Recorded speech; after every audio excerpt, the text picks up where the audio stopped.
welcome to the stream. Hi there Moondrop and hi there Deb. It's good to see you both. I hope you're doing well. How is everyone doing today?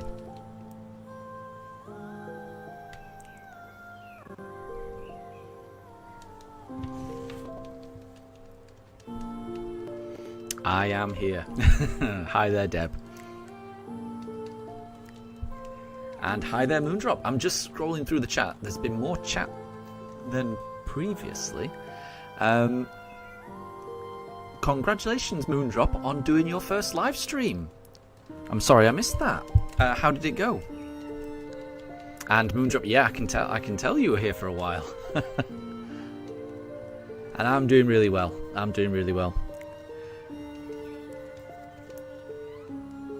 I've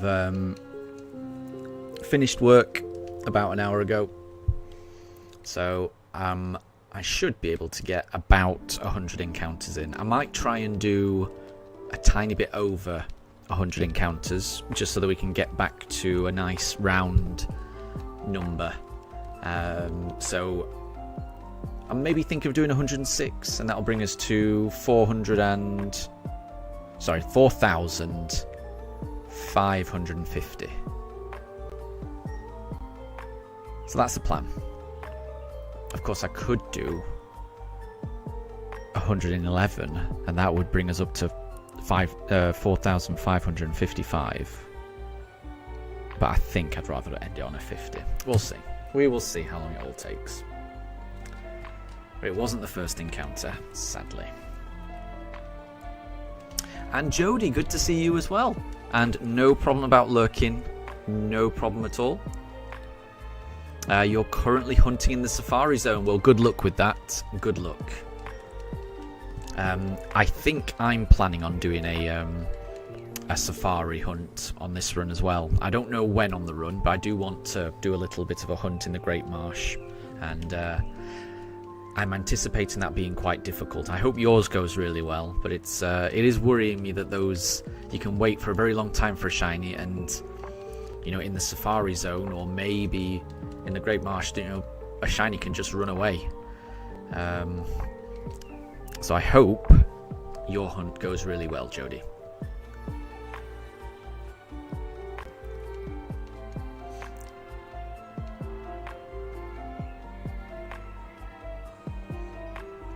And Deb, you went to Carnival. You enjoyed some good time with your cousins. Got some popcorn. Very good. And nobody is late at all. There's no need to join early unless you want to. It's entirely up to you. But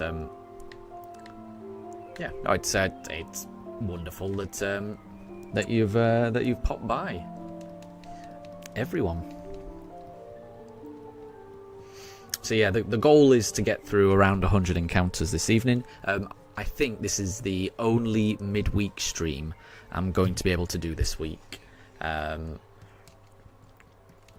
because I think I'll be working from the office tomorrow and Friday.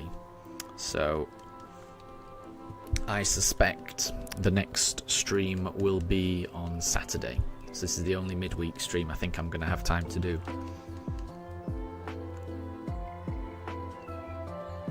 Oh, and that's nice. And Deb stopped by Moondrop's live stream. That's good.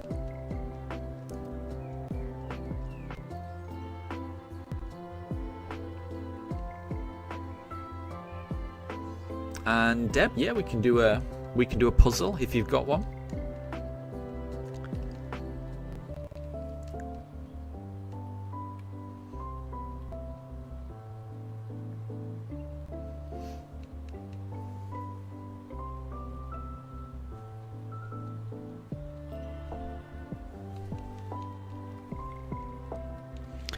I think I say this every time, but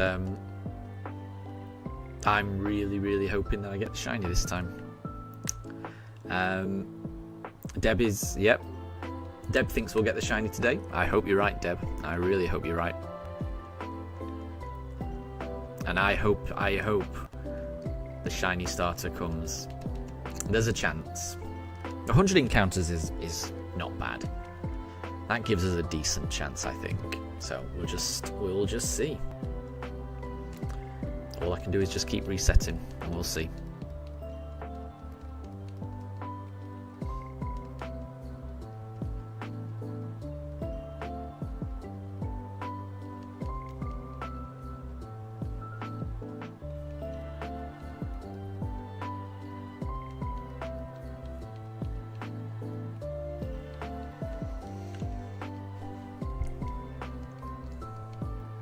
But my pooches are doing well. The weather's starting to creep back up in temperature, sadly. For the past week it's been lovely in the UK. Nice and cold. Well, maybe not cold, but certainly not excessively warm. Today the temperature's just creeping up. And I'm a bit worried that the next few days are going to continue that trend. So I'm hoping it's not too hot these next few days. But we'll have to see. And Draven, good to see you. Everything's good with me. I hope everything's good with you.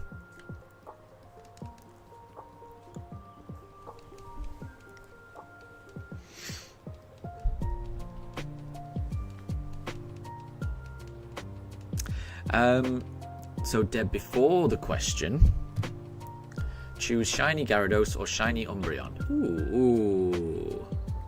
Ah, that's a tough one. Both of those are really good.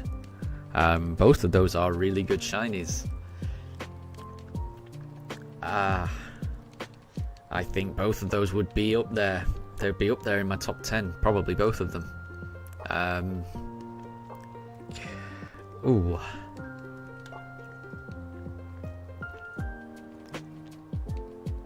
I think I might go shiny Gyarados.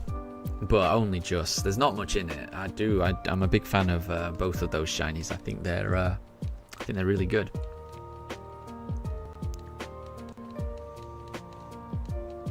And Draven, you got called off today. I hope that's what you were wanting. But thank you very much for stopping by. I hope you're able to make the most of the day.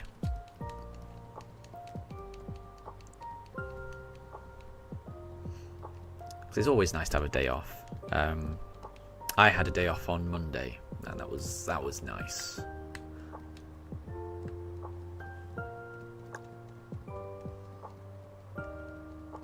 Shiny Gyarados or shiny Rayquaza? I would probably say shiny Gyarados. I mean, I like shiny Rayquaza, but I do like shiny Gyarados. Personally.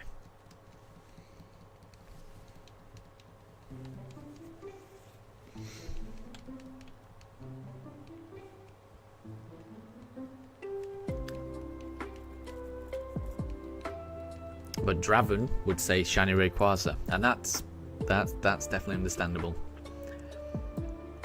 I think it's definitely one of my favourite legendary shinies. Might put the Lati twins just above shiny Gyarados, but no, I might put the Lati twins just above shiny Rayquaza in terms of like pecking order of shiny legendaries. But I think Rayquaza will be right up there. Maybe my third favourite shiny legendary, maybe. It's definitely a good one.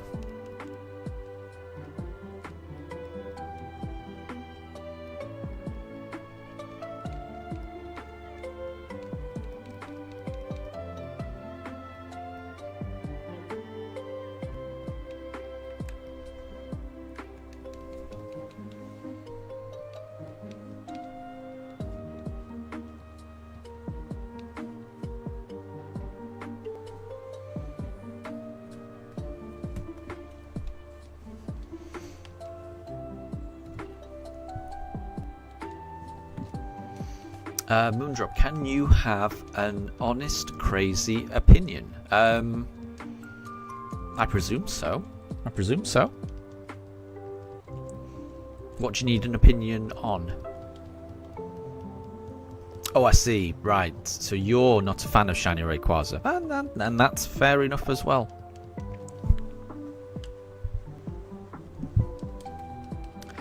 Shiny Gyarados or shiny Rampardos? I'm going to be honest, I'm not 100% certain I know what shiny Rampardos looks like. I've got a feeling it's kind of a little red, as opposed to its normal blue.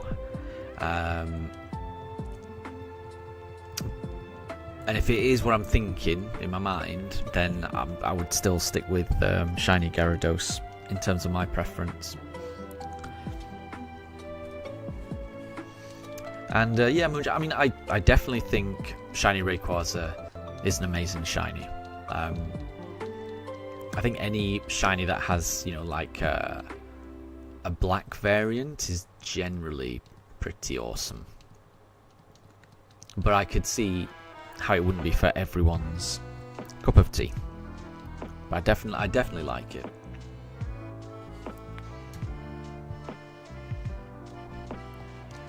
But yeah, in terms of legendaries, I think I would still put the Lati twins above it.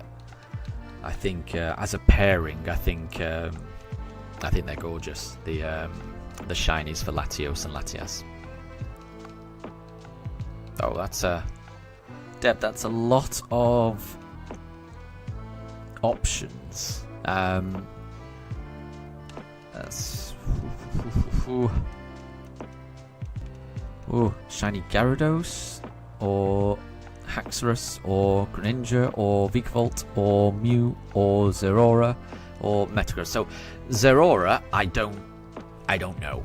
I'm gonna be honest. I can't picture Zeraora's shiny, so I don't know too much about that one. But of the others, probably shiny Metagross would be my favourite. Moondrop would say Vikavolt. Vikavolt's very nice and silver, isn't it? I do like Vikavolt. And that's a good point, Traven. You know, Rayquaza is a legendary. Getting a shiny legendary is no mean feat. It takes a lot of effort.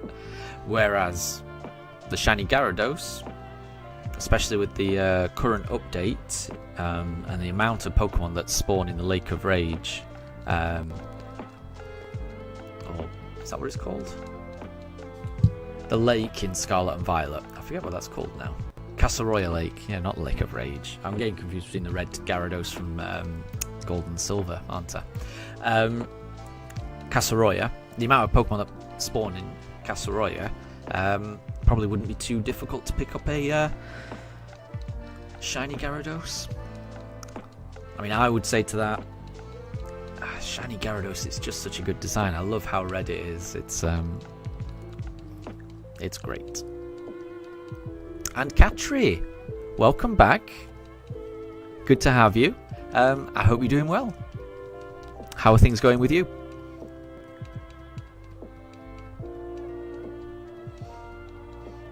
Deb has said the atrocious Pokemon. Is that Gyarados?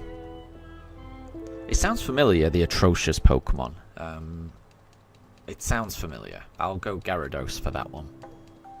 That's my guess.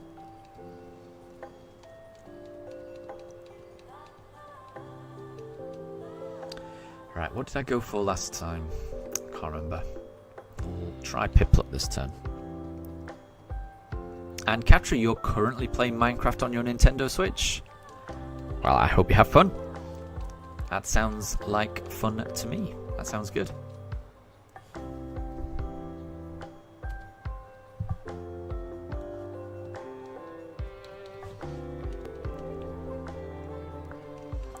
And Gyarados is the atrocious Pokemon. I thought so. It rang a bell, that.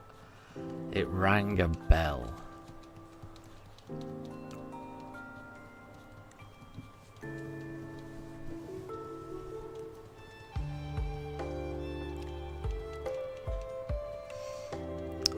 So Deb's got another clue. So these are all the species or category names for a Pokemon.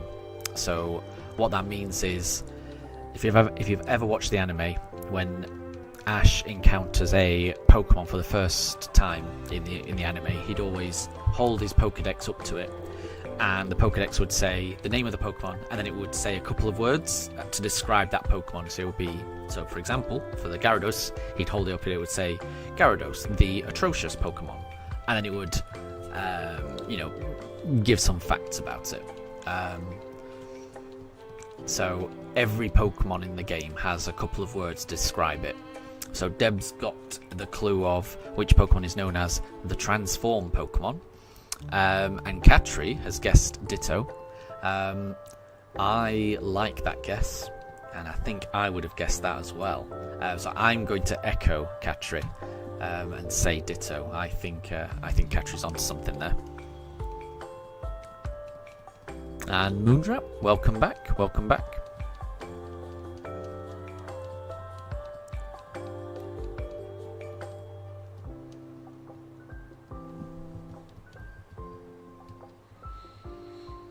You haven't missed anything.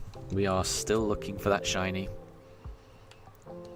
Not sure how long it's going to take. We are over odds, so the odds of getting this shiny are 1 in 4,096. So we've opened that briefcase more than that, so who knows when it will appear. And the answer was Ditto, so well done, Katri. Well done. You were right. And you were fast.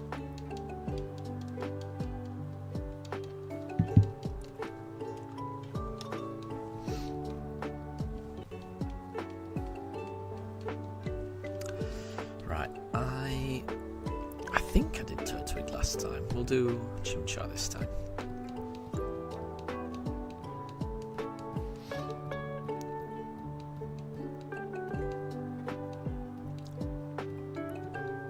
And Moondrop, you've posted some new things in Discord. I will have a look at that now. Bear with me 1 second. Let me deal with this reset. So that is not a shiny Chimchar. Let's have a look at Discord.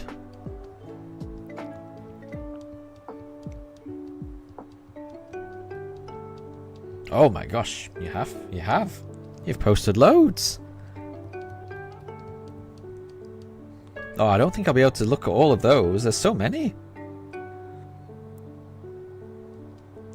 Oh, sorry. Yeah. I may have to look at that later. That's more than I was expecting to see. That's a lot of good work.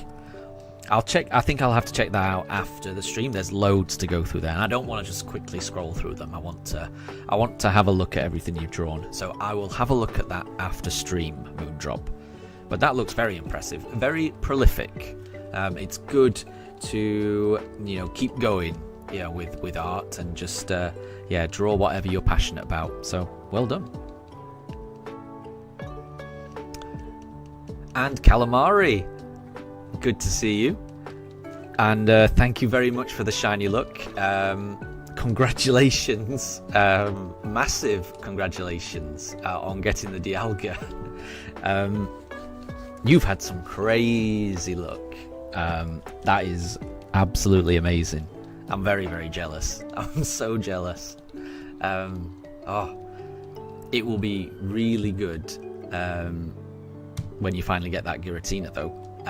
So when you do decide to do your Giratina hunt, I wish you all the shiny luck. But you're on a roll. You've just got to keep going. And if I were you, if I were you and I had got 2 shiny legendaries over the past 2 days, I would just be constant. I could not stop myself. I would just be going for the last remaining one. I'd be going for Giratina in all of my spare time. That's just me. Yeah, thank you very much for offering me your shiny luck, because I definitely need it. Calamari's guess is 4,501, which we will be getting to in this stream. So I hope you're right. I really hope you're right. Moondrop is guessing 4,479. So I'm hoping that's right as well. Deb has got a new clue for the Pokemon species. So who's that Pokemon? And it's the Pokemon known as the fossil Pokemon. Now to me that sounds pretty generic. So I'm thinking, I'm not going to go Aerodactyl. even though maybe I should. Just because I'm not sure if amber is considered a fossil. Maybe it is. I'm not sure. I'm going to go for I'm going to go for Omastar first. I may end up going for Aerodactyl next, but I'm going to go Omastar.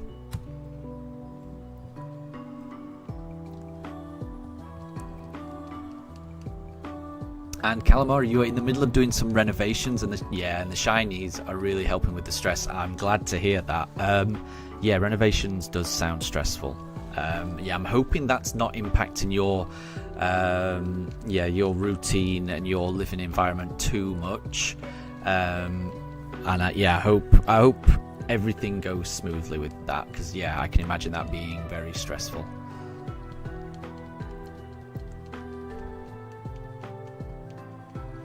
And Moondrop, you got a random shiny Camerupt in a random battle of Pokemon Showdown. Interesting. I don't know too much about Showdown. I didn't realize you could get shinies. Katri's guess is 4,502. These are all very, very generous guesses. I'm very appreciative that everyone is so optimistic. It's filling me with hope. So thank you that everyone is making such nice guesses. Thinking that I'll get it quite soon. I really hope you're all right. I really hope you're all correct in that. But we'll see. We will see. Whenever the shiny appears, it will be worth it, no matter how long this takes. So my guess of Omastar was not right. Omastar is the spiral Pokemon. Interesting. Then I think I'm going to kick myself if I don't say it. So I am going to say Aerodactyl. Because yeah, that was my first thought, but I wasn't sure, because it came from rather than the Helix or the Dome fossil as it's known in the game, it came from Old Amber. So I'm gonna go Aerodactyl. That's my second guess. And I am glad to hear that everything's manageable. Good, yeah.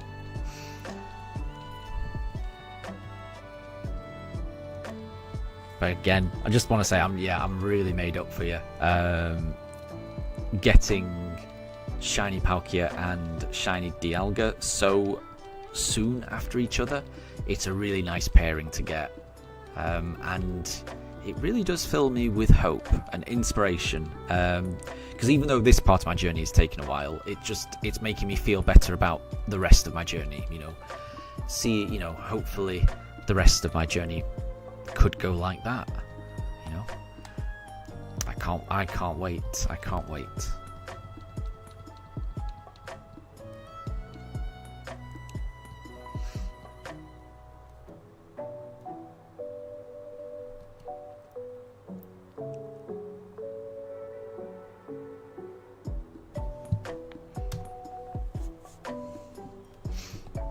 So Aerodactyl may be the only Pokemon with fossil as a category. There you go. So it was Aerodactyl. I should have just gone with my initial thoughts. Makes sense. It makes sense.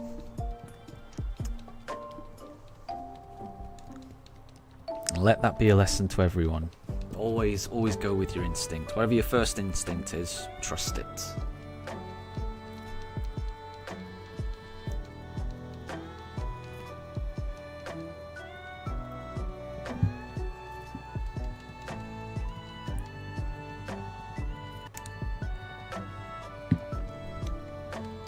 So Katri, I should get a water type because the first gym is rock.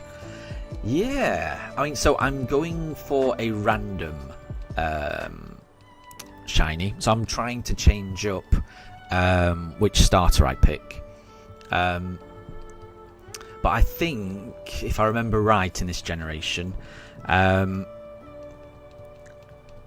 it definitely water and grass are going to have an advantage here. Against the first one, because yeah, you're right. It is. I forget his name now. It's been a while. It's definitely the gym leader in Orber City, Rourke, I think. is his name? I think his name's Rock. Yeah, he definitely uses rock type, so grass and water would have the advantage there. But I don't think this generation is as bad as the first generation, which also had a rock type for the first gym, where picking the fire starter really damaged your run and meant you really had to over level to get through it.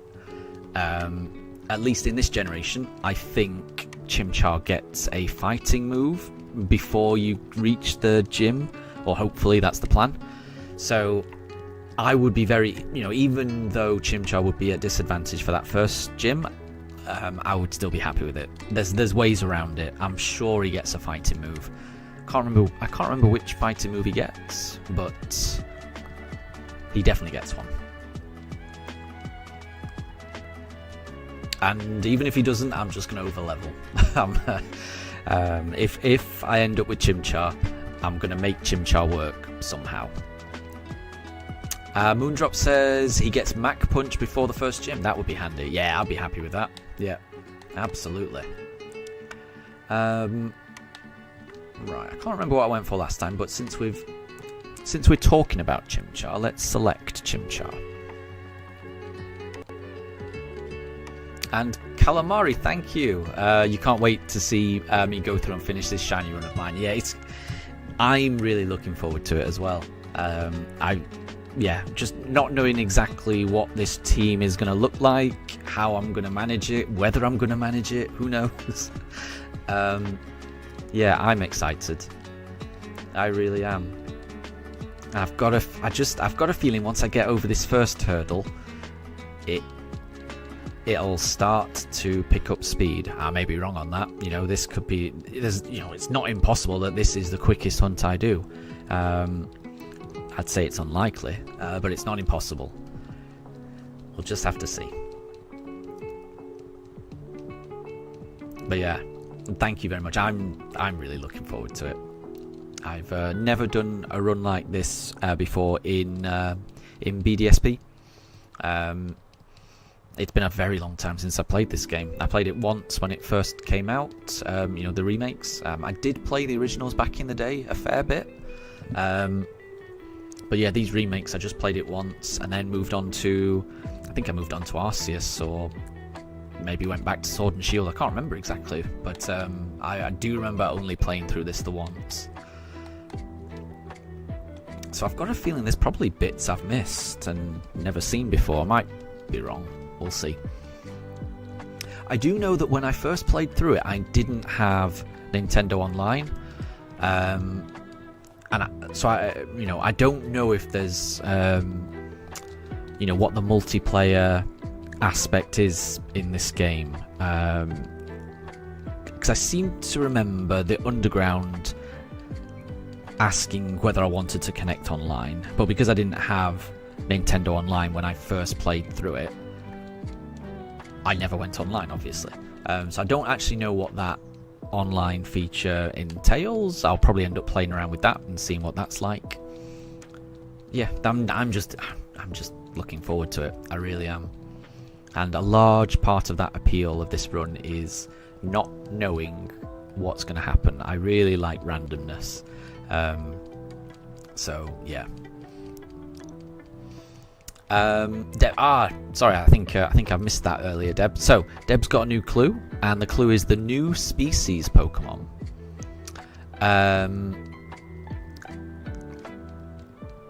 The new species Pokemon.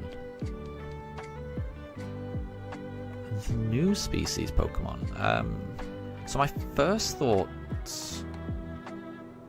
would be a Pokemon that's like futuristic.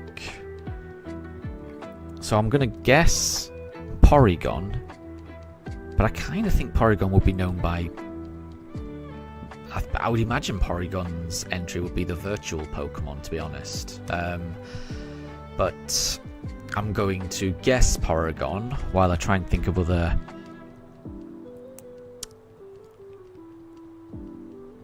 Pokemon that might fit that description. That's a tricky one. Nothing immediately is coming to mind. As I say, the only thing that's coming to mind right now is something that I don't actually think is right. I'm not confident with Porygon, but that's my guess. And Katri, so you call the gym leader Brody.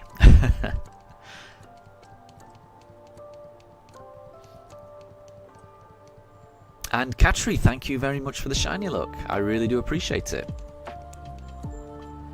And I agree, Calamari. Yeah, I would not have a problem in over-leveling. Yeah, I would be okay with that.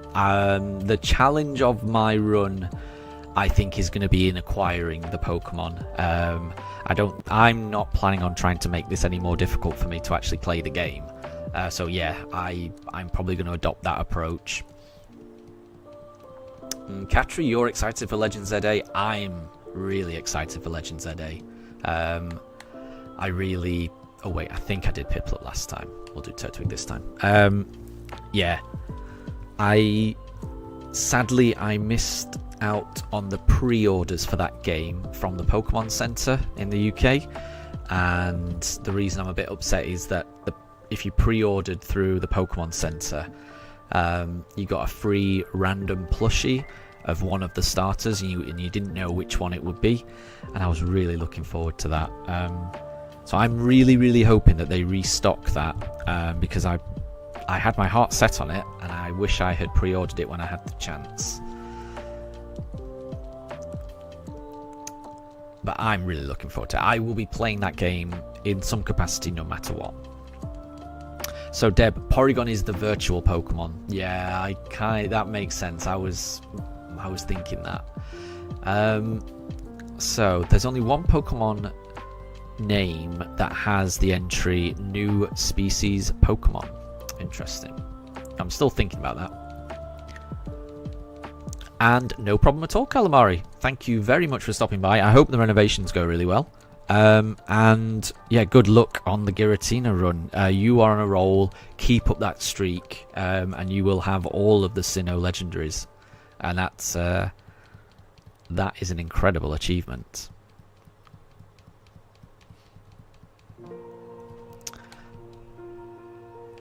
And Deb, you think I should overlevel? Yep, you always overlevel in a game unless there's a level cap. Yeah, I can imagine me doing that. We'll see. We'll see what happens. I think it may just depend on what happens in the game.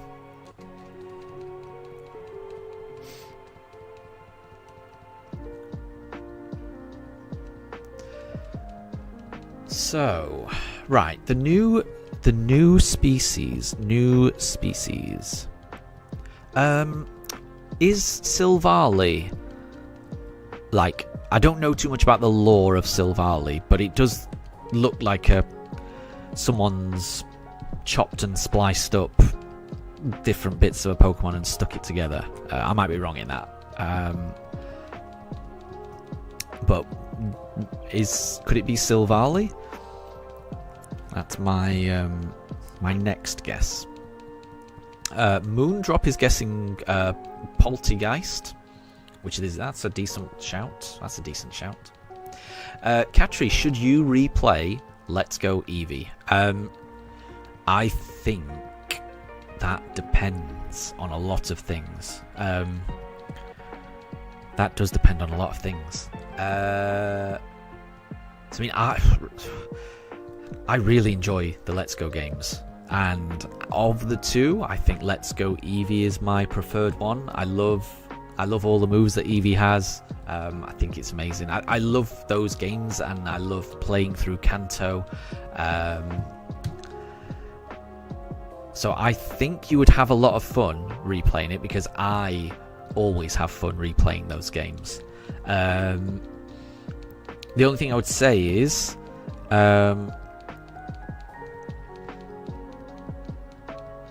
would that mean getting rid of or erasing a previous save file? So what I mean is, are you comfortable with maybe losing your Pokemon that you've already got, or have you already transferred them out?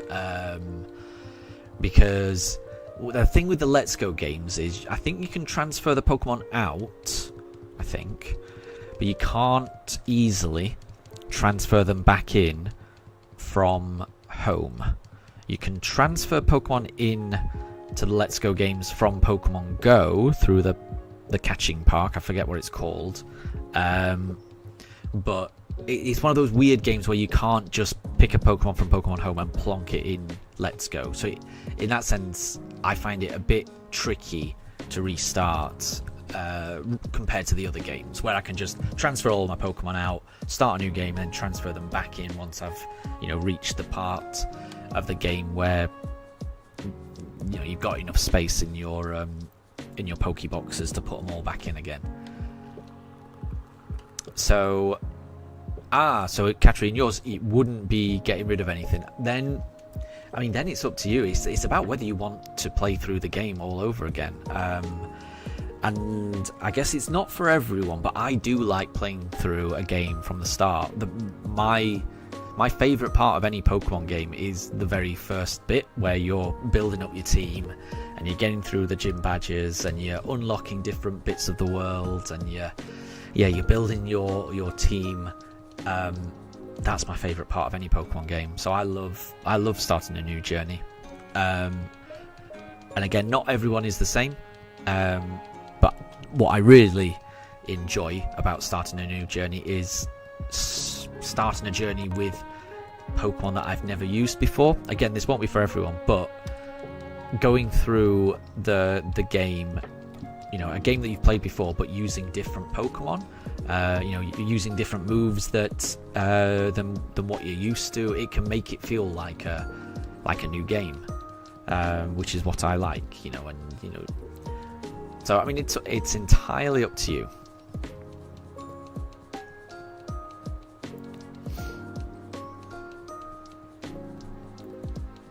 But it's the type of thing I would enjoy, replaying a game. So, it's not Poltegeist and it's not Silvally. The new species Pokemon. So Deb, I think I'm going to need a clue, because I can't really think of too many other Pokemon that would fit that description. So if I'm struggling to think of any, then I'm not sure how I'll be able to get it. So I don't think I'm going to be able... I think I'll need a clue.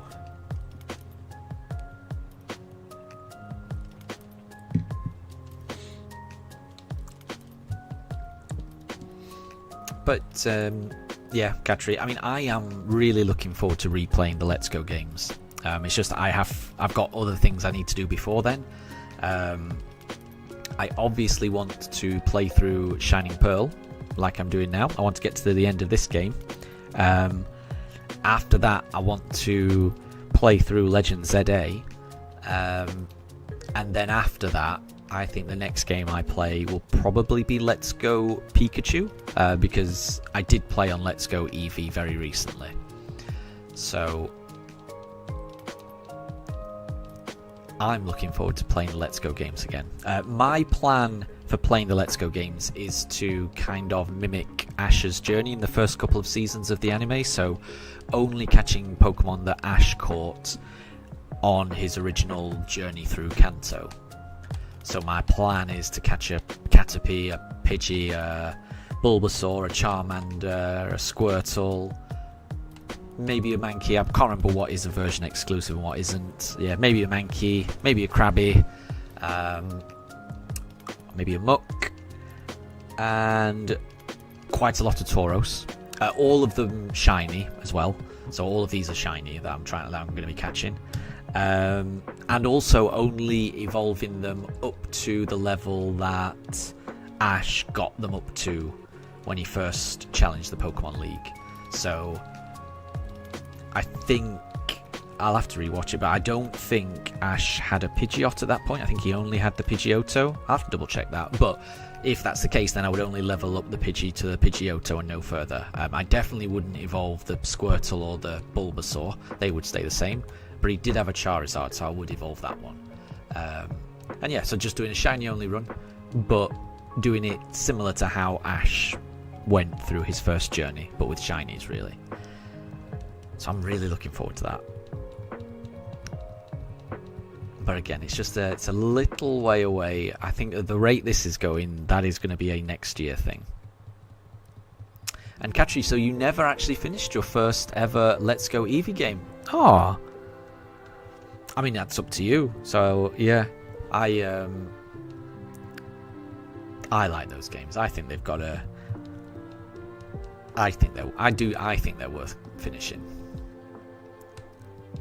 But again, not everyone likes those games. But I mean, I'm a big fan because I know the controls are a bit odd, but once you get used to them, I think they're really fun games.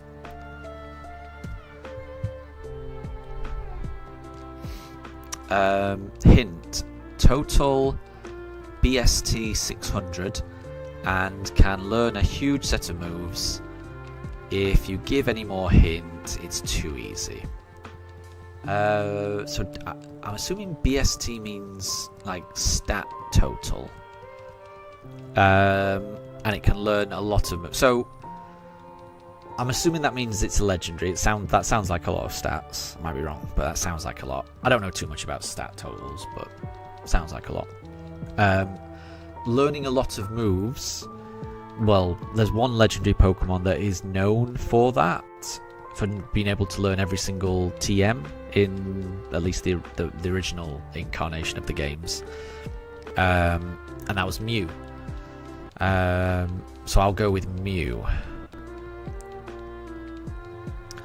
Draven, so if you play in handheld, it's a lot easier on Let's Go. That is true, isn't it? I know what you mean, because you can use the gyro controls rather than having to not throw, but like move your hand in the direction that you want it to go, which never really did what I thought it was going to do when you're trying to catch. You can actually use the gyros to aim, which, yes, I much preferred it in like that. When I play through this game, though, when I play Let's Go Pikachu, I won't have that option because I want to stream it. So I will be forced to use their strange controls. I'd be okay with it if you could just use a pro controller or something, but they don't allow it. And Mew was the correct answer. Interesting. Right. Deb, so the pseudo legendaries have 600 BST. Right. I see. Huh. I did not know that.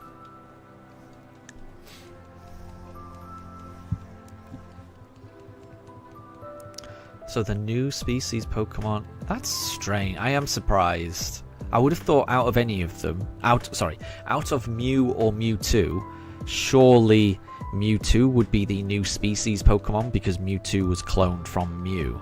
Mew was, in my understanding, Mew was ancient, right? Mew is an ancient Pokemon, so I'm surprised it's known as the new species Pokemon. That is confusing to me.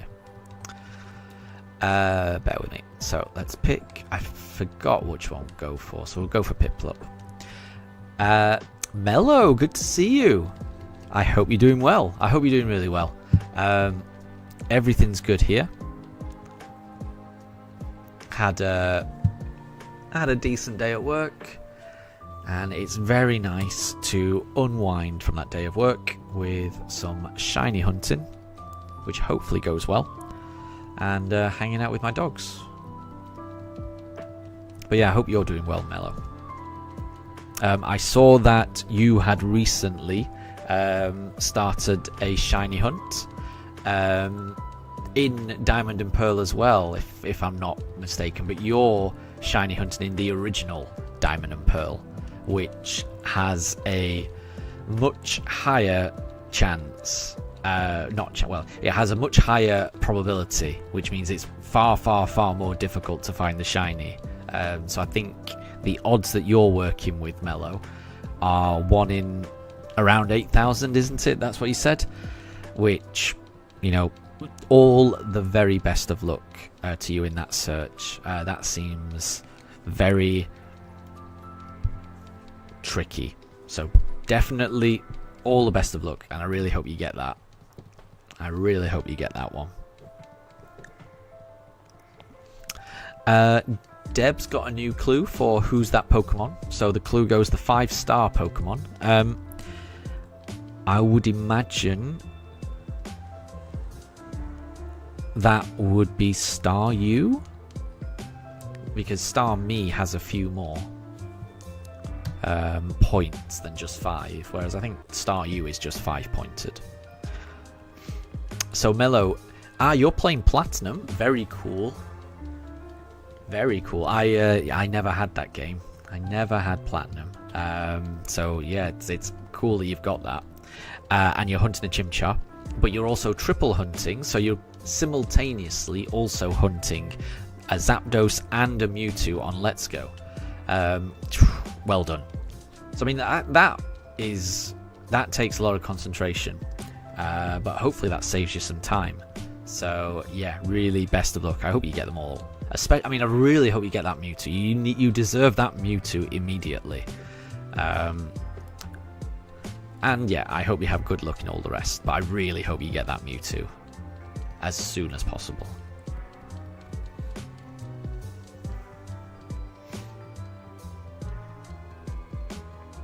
So Staryu is the star shape, not the 5-star Pokemon. Interesting.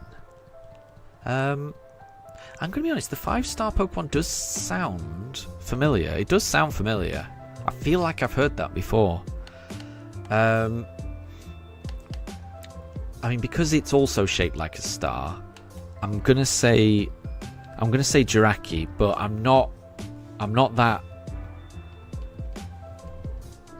that confident. But again, it's like if I don't say it, then I'm gonna kick myself, because I kind of think Jiraki is maybe the wishing Pokemon or something like that. I feel like Jiraki would be known as something else, but I would kick myself if I did not rule it out, if I didn't go for it.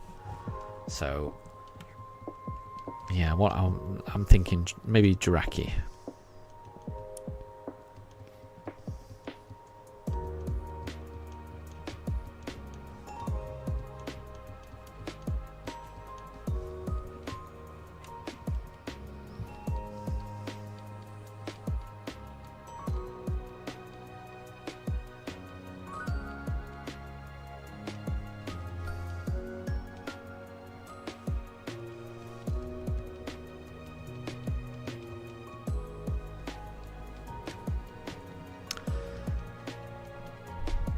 So, Mellow, you're currently at 209 resets for Mewtwo, 332 resets for Zapdos, and 54 for Chimchar. Well, yeah, really, really good luck with that. Really good luck. Yeah, I didn't think it was Jiraki. Mellow's gone for Leddybar, and Leddybar was correct. Now you've said it, that does sound familiar now you've said it. But then I do remember being confused by that previously. But that now you said it, that does sound right.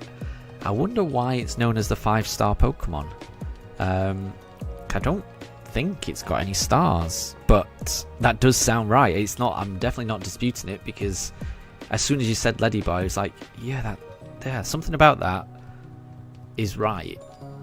So I do feel like I've heard that before. So well done, Mellow. Well done. And Coco, good to see you. I hope you're doing well. And Current, welcome to stream. I hope you're doing well. We're currently searching for a shiny starter. Hopefully we can find it. So, who's that Pokemon? And the clue is the Spike Ball. The Spike Ball. Which Pokemon is known as the Spike Ball Pokemon? Quillfish? I mean, it's a big spiky ball. Yeah, I'm gonna go Quillfish.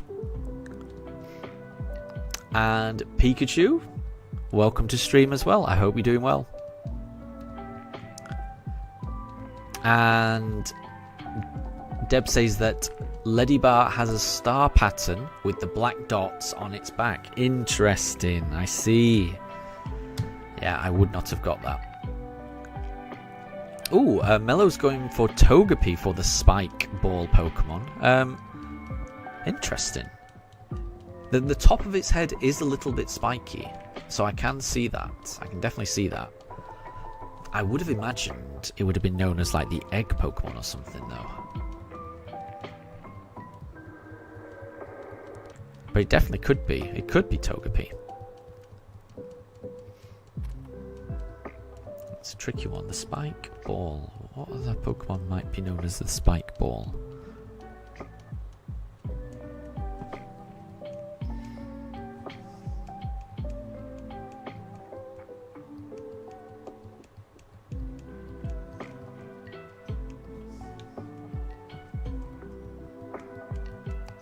Ah, Quillfish is the balloon. Quillfish is the balloon Pokemon. I would not have guessed that. I would not have guessed that. And Togepi was correct. Wow. Well done, Mellow. You're on a roll. Well done. I would not have got that. I don't think I would. I wouldn't have got that. I would not have got that. So Pikachu, the clue for who's that Pokemon was... So the clue was who is known as the Spike Ball Pokemon. And the answer was Togepi. As I say, it does have those spikes on the top of its head. Or it's got a few points on its head. I'm not even sure I'd describe them as spikes. But I'm surprised it's known as the Ball Pokemon. Yeah, that's surprising. That is surprising. And that didn't ring any bells with me. So that was a good guess. That was a very good guess. Well done, Mellow. So, Mellow, you were going to say Sandshrew or Sandslash, but the Shrew doesn't have spikes. No, it's only Sandslash, isn't it? But I could understand Sandslash a little bit more. Interesting. That's a tricky one, I think.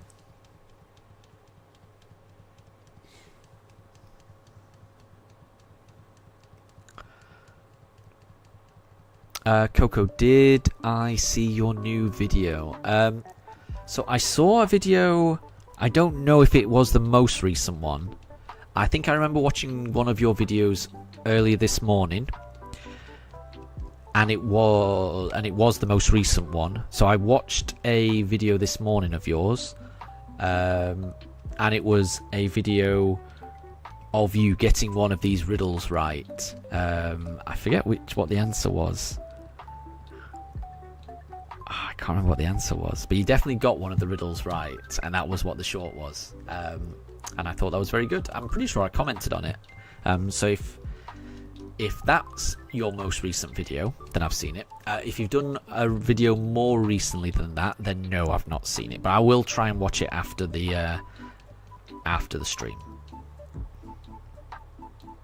So, the clue to who's that Pokemon is the Cottonweed Pokemon. Mellow has guessed Jumpluff, and it was Jumpluff. Interesting, the Cottonweed Pokemon. Yeah, cotton makes sense, definitely. But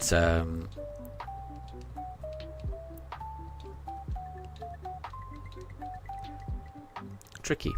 The Clear Wings Pokemon. Could that be Yanma?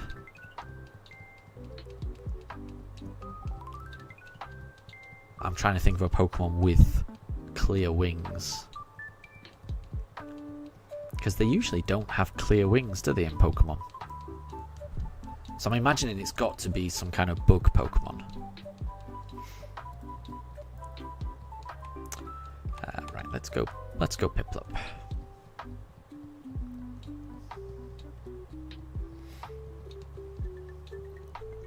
Mellow thinks it is thinking along the same lines. Mellow's thinking whether it's Yanma or Yanmega.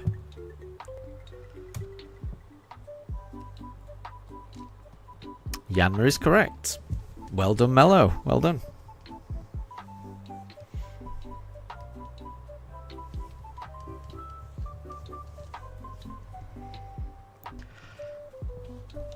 So the clue is the sun Pokemon, and this is from Generation 2,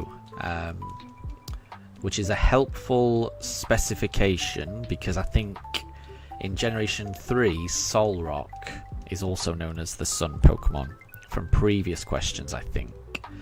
So this time we're only looking at Generation 2. Ah, Coco, yes, it was Tropius, wasn't it?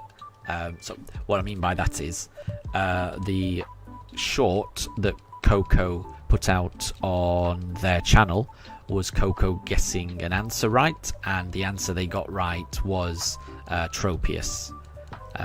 So they guessed Tropius, and that was right for a previous question, and Coco turned that into a little short. Yeah, so Deb, I think Coco was answering me rather than your riddle on that one. So Mello has guessed Sunflora, which is that makes sense to me, but apparently it's not. So a Pokemon from Generation 2 that's known as Sunflora. Oh, and Deb, Solrock is the Meteorite Pokemon. Why did I think that was the Sun Pokemon? Huh. Maybe it was Solgaleo that was the Sun Pokemon. Yeah. Yeah, you're right. Solrock is the Meteorite one. I guess I was misremembering it.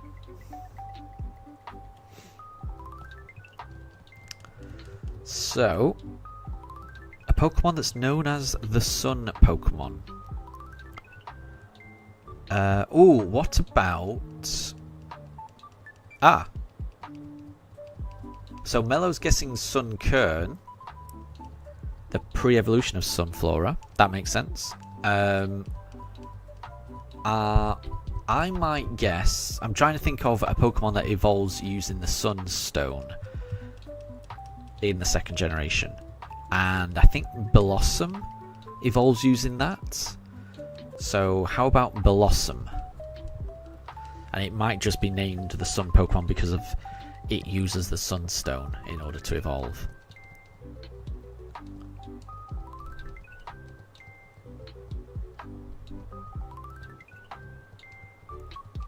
Katri is guessing Solgaleo. Yeah, that was the one that's also known as the Sun Pokemon. But I think Deb's clue is just for Generation 2. But I think you're right. I think Solgaleo is also known as the Sun Pokemon. So I think you're right, Katri. But apparently there's another one in Generation 2. Blossom is wrong. Okay. Darn. I thought I was being clever by trying to think of a Pokemon that evolves using the Sunstone.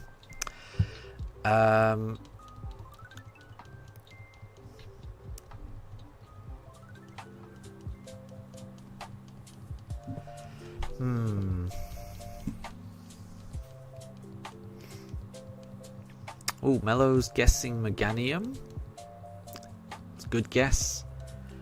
It's got to be... I feel like it's got to be... Yeah, I'm thinking it's got to be like a grass type or something. But it's not Meganium or Bayleaf. Coco guesses Gloom. It's not Gloom. Maybe it's not a grass type, because there's not many more grass types left in Generation 2. The Sun Pokemon.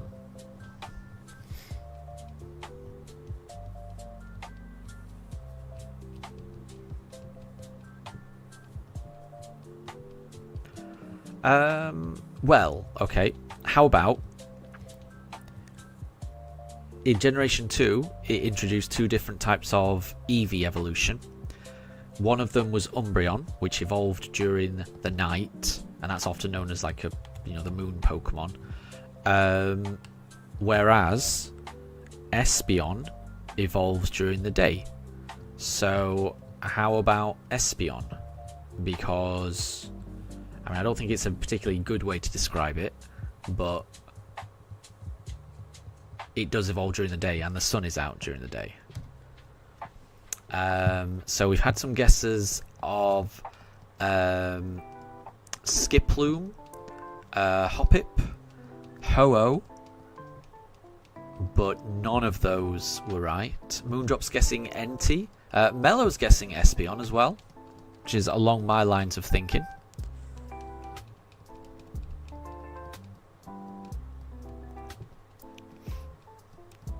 Espeon is correct. That must be it then. That must be it. It's the whole... Because when Generation 2 came out, they made a big deal about the day and night cycle. That was one of the selling points of Generation 2. You know, the introduction of the day and night cycle. You know, it was the first game in the series that, yeah, you know, different Pokemon appeared at different times of day. And yeah, and you had Espeon and you had Umbreon that was released. So that does make sense. It's a strange one, but it kind of does make sense. And well done, Mellow. Well done.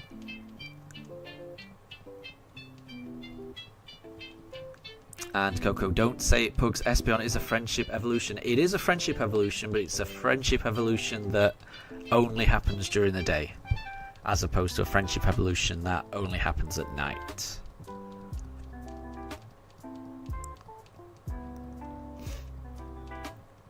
And do not worry, Moondrop. These are just for fun.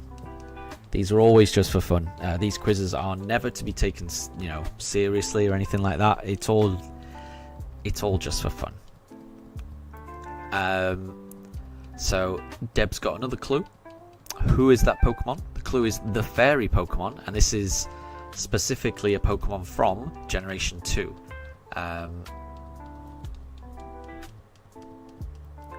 So Moondrop and Mellow are both guessing Cleffa, but Deb says that Cleffa is not. Moondrop's also guessing Igglybuff. That makes sense. And it's not. Oh, I think isn't. I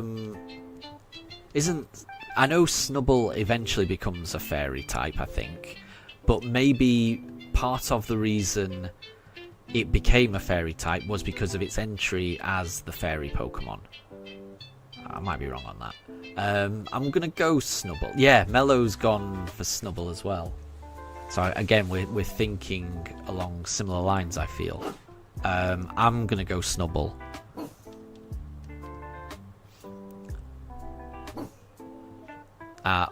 Or Mellow is thinking it could be Gramble as well. Absolutely.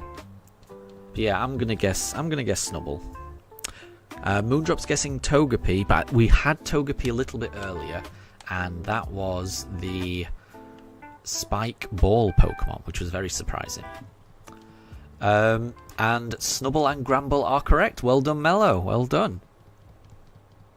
And who's that's jumped up into the... That is Daruk. So Daruk has jumped up into the bed, and he's currently digging to make himself a very nice, comfortable spot to chill out. And he's showing the world his behind. He has no decorum.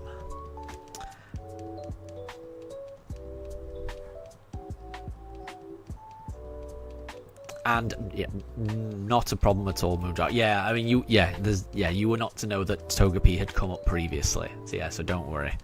And nobody should ever be worried about getting the answers wrong. You know, feel free to guess. I guess, you know, and I get it wrong most of the time. So there's nothing wrong with getting these answers wrong. Because they're tricky. They are tricky. You know, a lot of them you can't always work out logically. You kind of have to know it or not. You kind of have to have, you know, either watched one of those episodes that had it.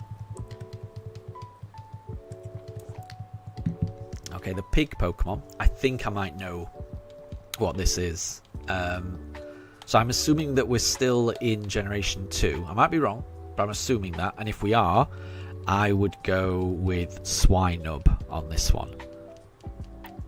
Ah, yeah, we are on Generation 2 apparently. So Moondrop's guess of Tepig and Mellow's guess of Grumpig, I suspect, are not correct.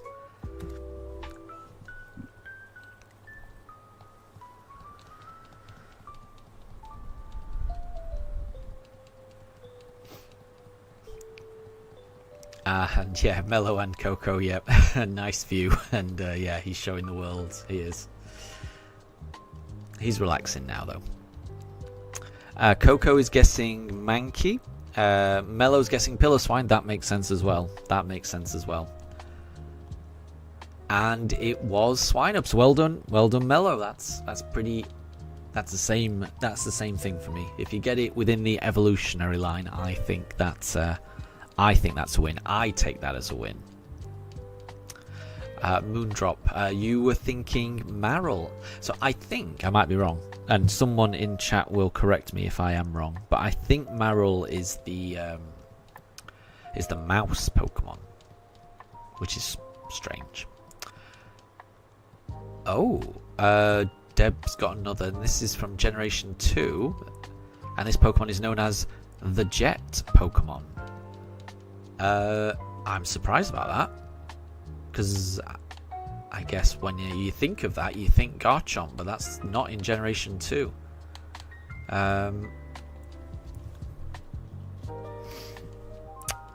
Interesting. Mellow saying Remoraid. Moondrop is saying Yanma. I think we've had that before, and I think Yanma was the clear-winged Pokemon. Oh wow, Mellow's guessed Remoraid, and Remoraid was correct. I wouldn't have even known for sure that Remoraid was from Generation 2. And I definitely would not have guessed that as being the Jet Pokemon. There is, to me, there's nothing Jet adjacent to Remoraid.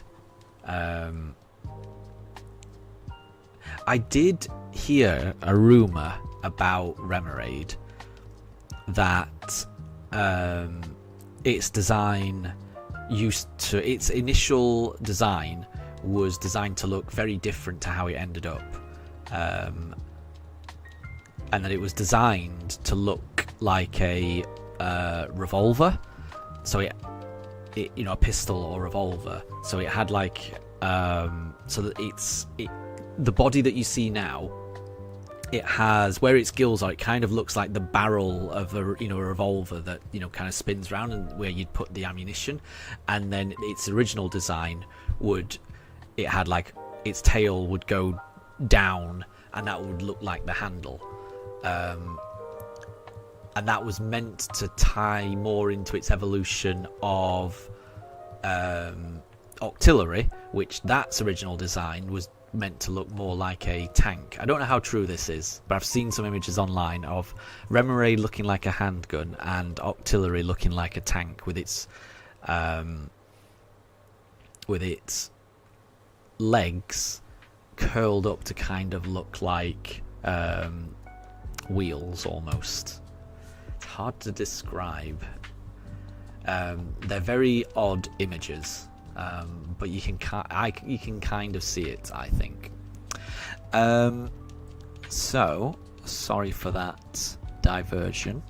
Deb's got a new one, and it's known as the Long Nose Pokemon. Moondrop is guessing Girafarig. Mellow's guessing Nosepass.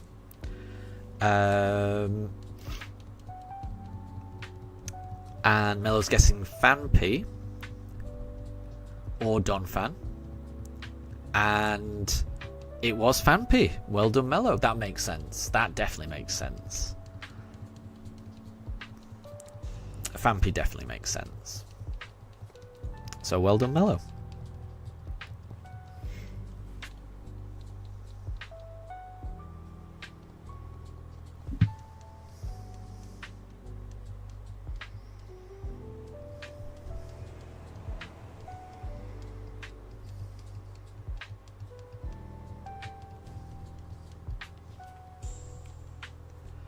Okay, let's go Chimchar this time.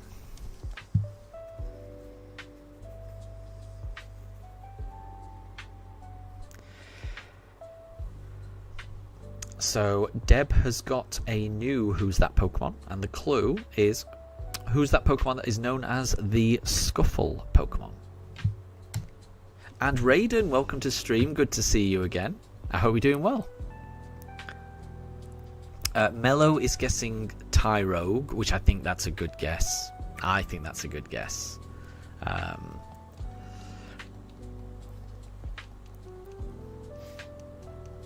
Moondrop's guessing Shuckle. And it was Tyrogue. Well done, Mello. Well done.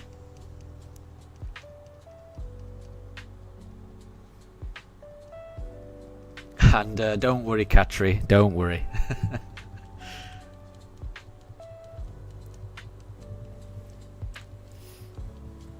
I often do typos as well.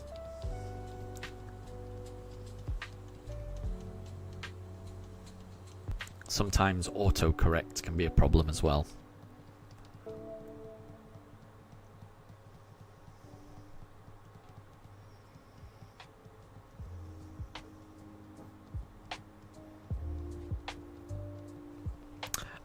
So Katri has... Well, have I seen The Amazing Digital Circus? I haven't. I don't know if anyone else has. That doesn't ring any bells with me. So I've not seen that. So I don't know anything about it. So Deb's got a new Who's That Pokemon. The clue is who's known as the Kiss Pokemon. So we're in Generation 2. Mello has guessed Smoochum. Moondrop has guessed Shinx. I agree with Mello here. I think it is Smoochum. And Moondrop has seen Digital Circus.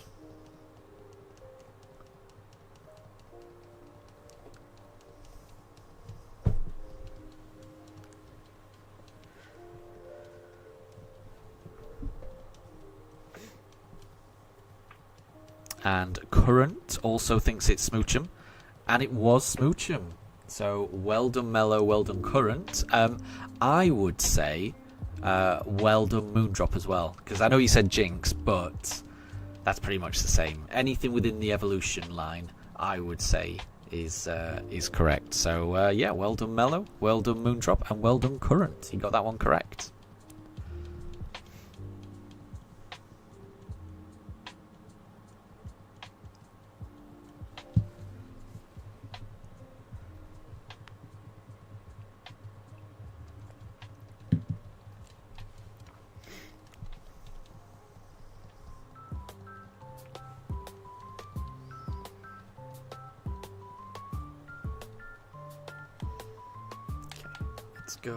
We'll go Turtwig this time.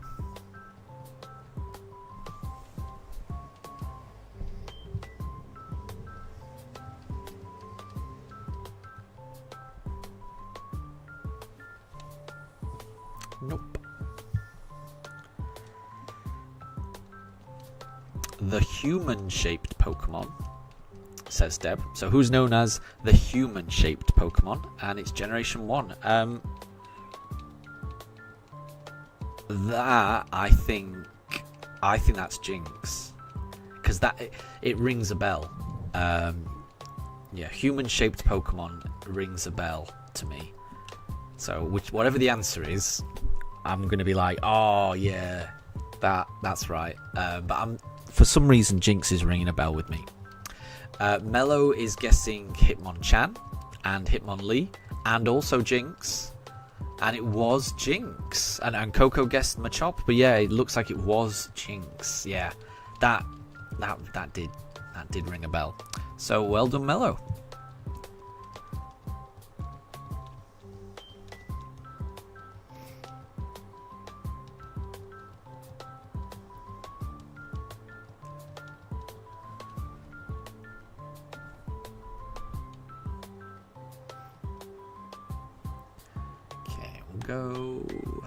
Let's go Chimchar this time.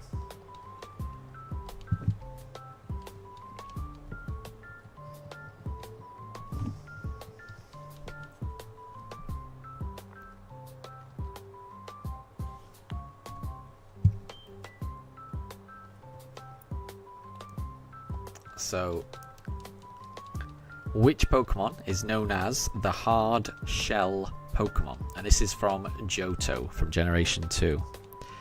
I would go Fortress, maybe? Moondrop is guessing Sizor or Steelix. Those are good guesses. Those are definitely good guesses. I'm going to stick with Fortress, but those are good guesses, I think.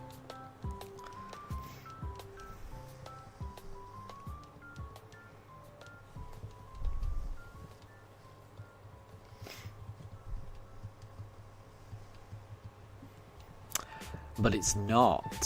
So it's not Sizor, it's not Steelix, it's not Fortress. We're in Generation 2. And it's not Torterra.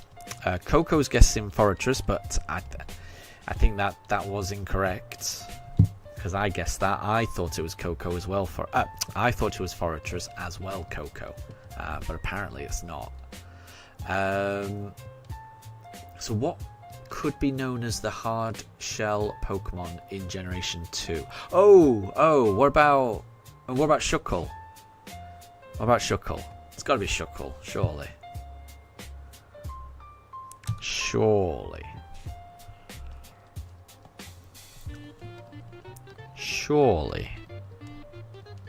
Surely it's a Shuckle.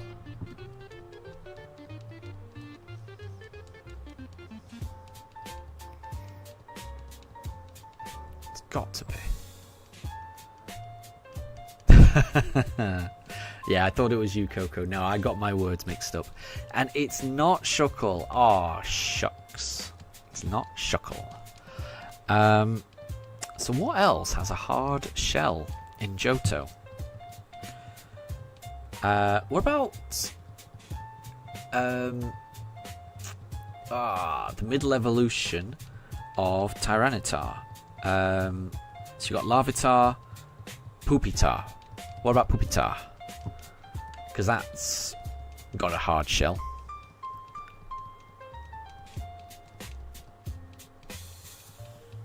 That would be my next guess. And if that's not right, what else has got a hard shell? There's not that many Pokemon in Johto. You're only talking about... oops, what am I doing? Right, let's go Piplup. Not many in Johto. Pupitar is correct. Good, because I was running out. I was running out. Okay, so I did not get a Piplup.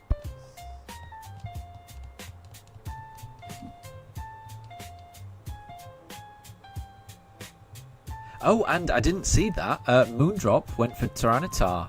Yeah, well done, Moondrop.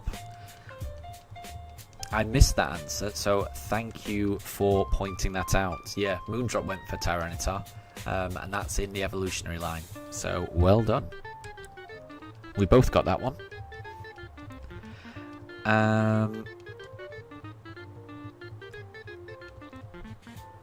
The time travel Pokemon. Oh, I'm assuming we're still on Generation 2.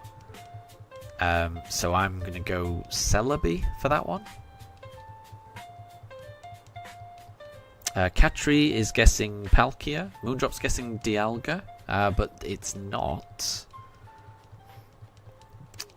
Yes, I don't think it's either of those, because I think it's going to be Generation 2. I might be wrong, but I think it's still Generation 2. And Katri's saying Celebi. Moondrop is saying Celebi.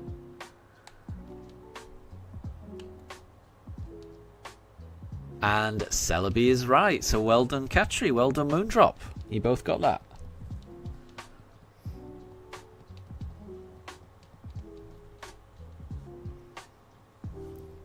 Celebi is known as the time travel Pokemon. And yeah, Coco thinks it could have been Delibird because of Iron Bundle, which kind of makes sense. But it was Celebi.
Thank you very much, Coco. I was talking into the microphone, but I had it muted. I needed to sneeze, so I muted it, and then I forgot to unmute the microphone. So thank you very much, Coco. I was talking away there, thinking everyone could hear me. So thank you for saying that, Coco.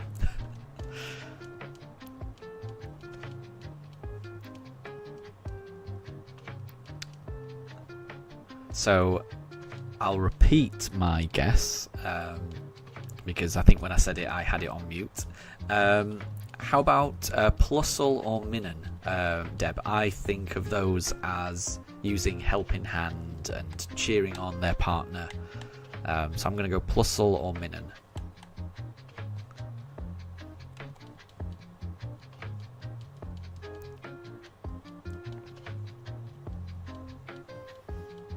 But yeah, it's a good job Coco said something then, otherwise I would still be on mute. I'm talking away, assuming people can hear me.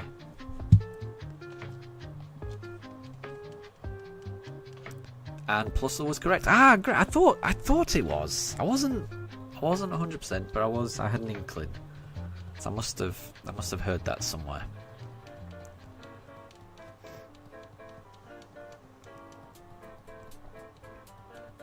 And Katri thought it was Plusle as well. So well done, Katri.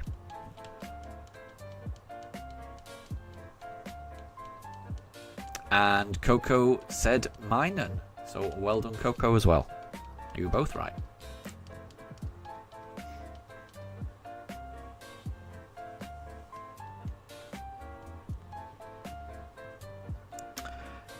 So who is that Pokemon? And who is that Pokemon that is known as the Thorn Pokemon? I would guess Roselia. Because when you think of thorns, in my mind you think of a rose. So I would go with Roselia for that one.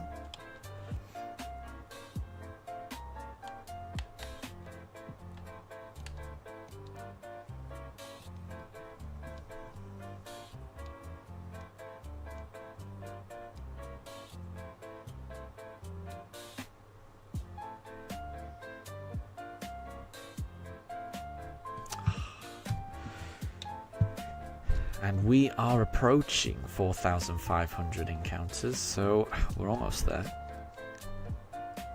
And Roselia was correct. Nice one. Good stuff. Good stuff.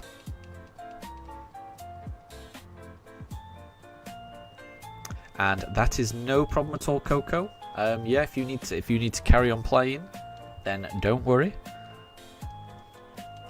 If anything happens, I will make sure that everyone knows about it.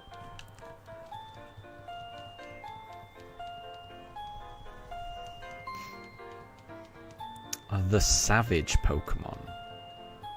So who was that Pokemon? Which Pokemon is known as the Savage Pokemon? That's a tricky one. Nothing's jumping out. If we hadn't already had Gyarados, I would have gone with that. But we already know that Gyarados is the atrocious Pokemon. But it's that similar... It's a similar kind of vibe, surely. The Savage. What could be known as the Savage Pokemon? It's tricky. This one's tricky.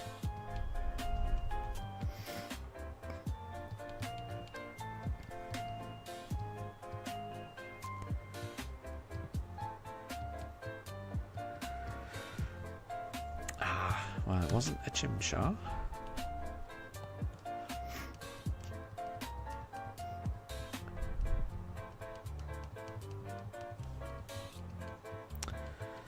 What could be known as the Savage Pokemon? I mean, I'm trying to think of angry-looking Pokemon. Angry and violent-looking Pokemon. When I think of violent-looking Pokemon, I think of being attacked. And And I've been attacked in Pokemon Scarlet by Veluza quite a lot.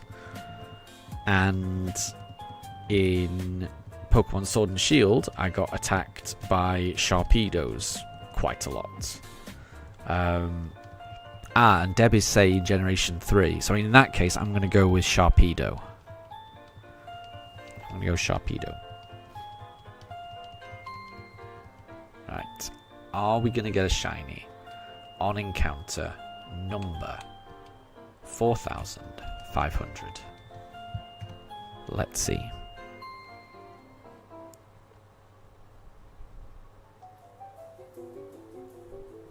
So Coco says... Wait, I just want to make sure... it's not. So Coco says... Supercalifragilistic Expialligaridos, even though the Pokemon is known to be atrocious. I like that.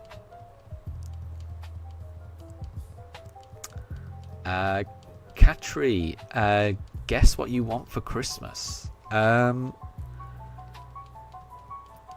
I can't guess. Might it be a puppy? Everyone wants a puppy for Christmas. I always wanted a puppy for Christmas. I never got a puppy for Christmas, but that's what I always wanted for Christmas when I was growing up. But yeah, I'm not sure. What is it that you want for Christmas, Katri? Deb, so Sharpedo is wrong, but it is close. Oh, okay. What about Carvana then? If it's close, I'll go Carvana.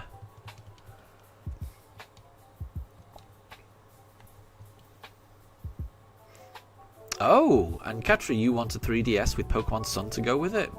I hope you get that. I do hope you get that. Because that would be very fun.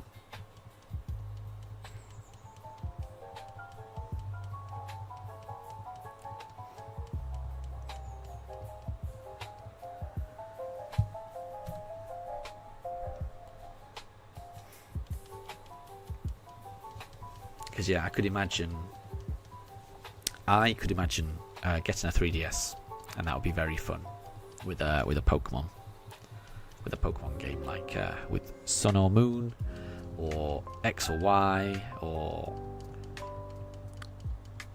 Omega Ruby, Alpha Sapphire. There's some really good games. I think you can also play the just the normal DS games on a 3DS as well. So you've got all of the,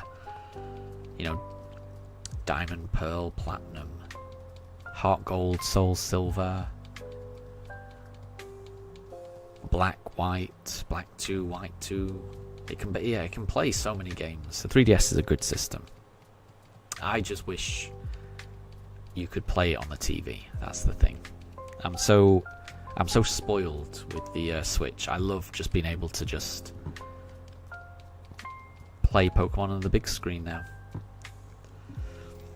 And Deb, Carvana was correct. Nice one. Good.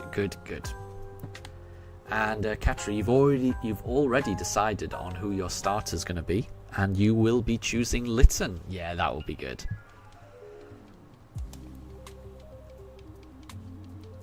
That would make for a good journey.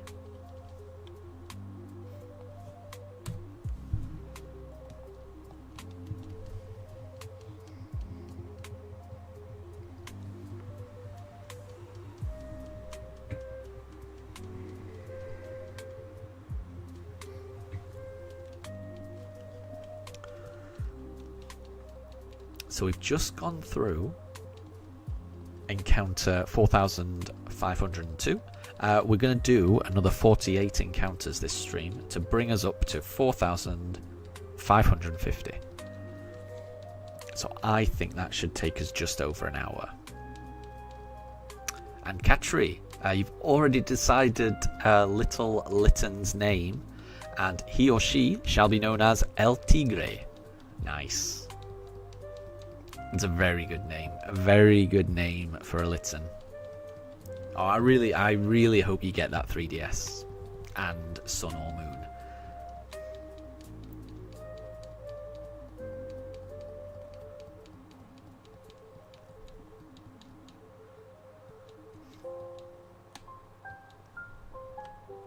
And Coco, Christmas is so far away.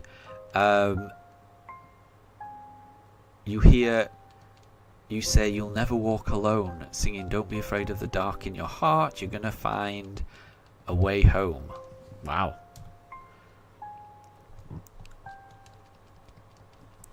I only know "You'll Never Walk Alone" from the football chant that Liverpool fans and Celtic fans sing at their home ground. I know it existed before it was a football chant, but I only know it as a football chant. Deb, choose the generation 1 to 9. Well, my favourite generation's Generation 2, I think, Johto. That would be my favourite generation. That was the one. That was probably the generation I played the most. I played the first generation to death, but as soon as Generation 2 came out, it was just nothing but Generation 2. And it improved on Generation 1 in little ways, but in so many little ways. It was so good.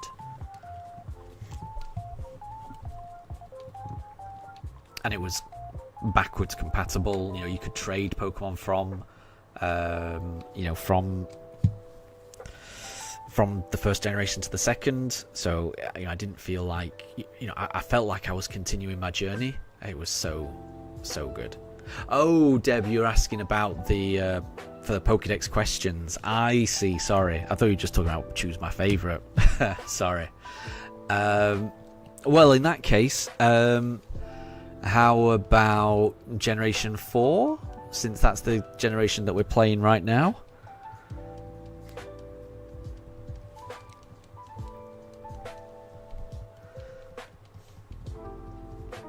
And Katri, you will be using your 3DS on long car rides. Exactly, yeah.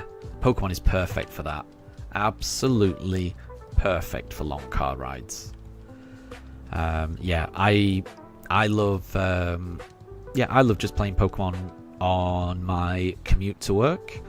So just playing a little bit of Pokemon I've got quite a long train journey to work, so I love being able to just play a little bit of Pokemon. It's great. It really is.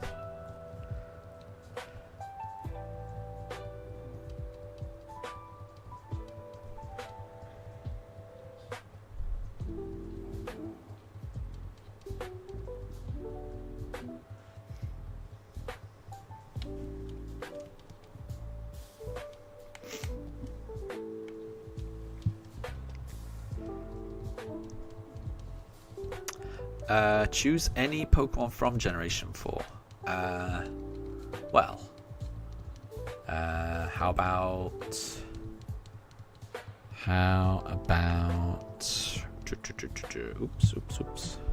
didn't mean to do that. Well, yeah, I mean, since we found 2 of them already, Starly. I'm not sure what this is for, but yeah, I'll say Starly. That's a Pokemon from Generation 4. Sometimes it's hard to choose without knowing the context. Like before, where it was like choose between 1 to 9. I didn't know what the context was, whether it was just a what is your favourite, or it's a little hard to know.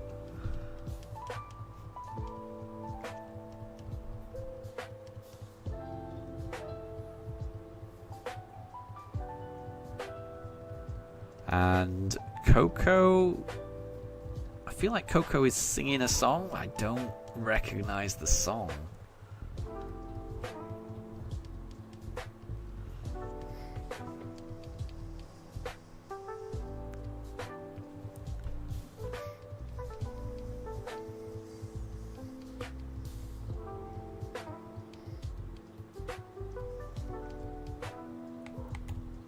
Oh.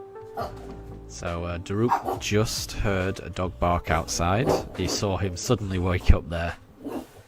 Yeah. So one of the neighbours' dogs has just barked.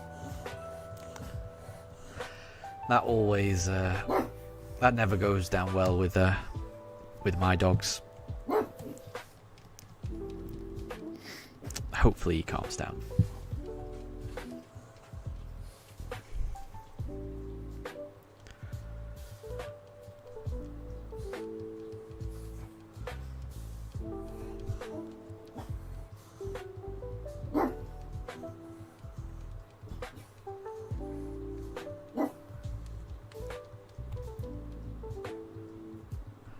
I see, Deb. Gotcha.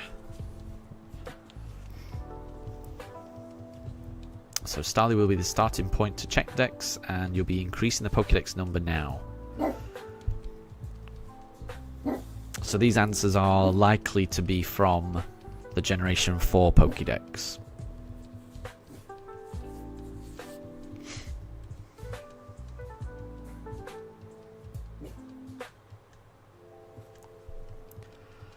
Okay, I can't remember what I did last time, so I'm just going to choose a Piplup. And Catra, you wish Eevee could evolve in Let's Go Eevee? Yeah. I mean, you can just catch a wild Eevee and evolve it, but it won't be your Eevee that can evolve. But I know what you mean. It is a shame. I wish it could. I wish it could evolve as well.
So Deb, Ella Squirrel, our world champion Pokemon from Generation 4. Ella Squirrel. I mean, I'm assuming that's Pachirisu, but is it really?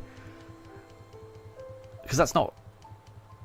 Is it meant to be? Is it meant to be Electric Squirrel, or? I've never heard the word Ella Squirrel, but it's got to be Pachirisu. It is the only squirrel Pokemon I can think of.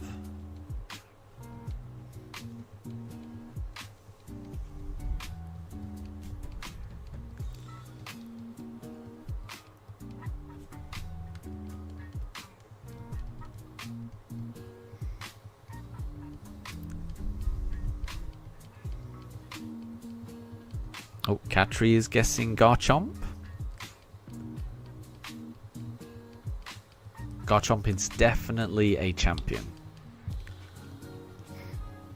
And Pachirisu was correct, and it is Ella Squirrel in category. Interesting. Wow.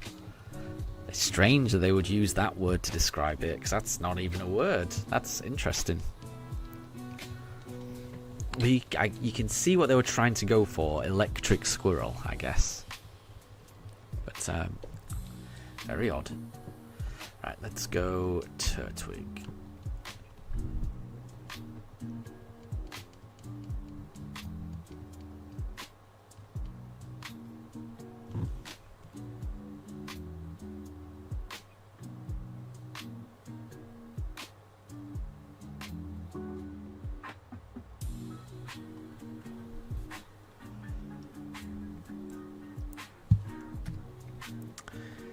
So, who is that Pokemon? And it's the Pokemon known as the Music Note Pokemon. The Music Note Pokemon. What about Chimecho or Chingling? Those are... Oh, wait, I've got another... If it's not those two, and I think they might be known as the Bell Pokemon, then I think I might know what it is. But I'll wait for the answer to... I'll wait to be told that I'm wrong on Chingling and Chimecho. Yeah, the next one, it's the bird. The bird with the the bird that looks like a parrot and it's got the musical note on its head. I can't remember its name. I can't remember its name. I can picture it. I'm picturing it. I'm picturing it right now. I'm certain it's that one. It's the bird. It's the bird with the musical note on its head that looks like a parrot. I can't remember its name. It's gonna come. It will come to me. Chatot. There you go, Chatot. I could not remember its name. But yeah, Chatot. That's the one.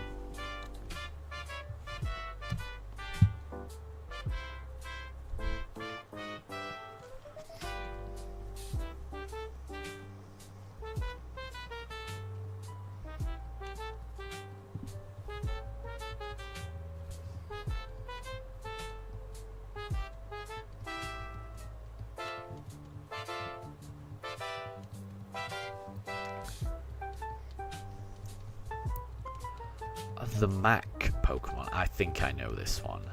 And I think it's one that Katri has already guessed previously. So I would guess Cynthia's ace Pokemon, Garchomp.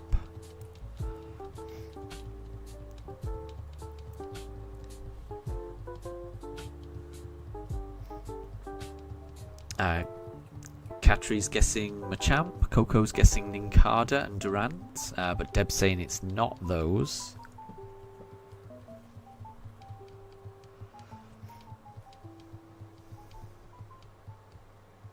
Katri's guessing Garchomp.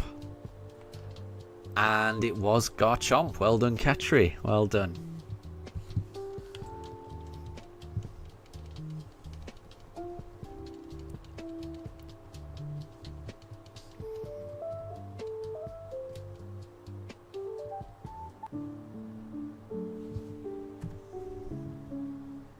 Yeah, it's known as the Mac Pokemon because it's like it's a land shark, but it's always described as looking like a jet, and they do fly.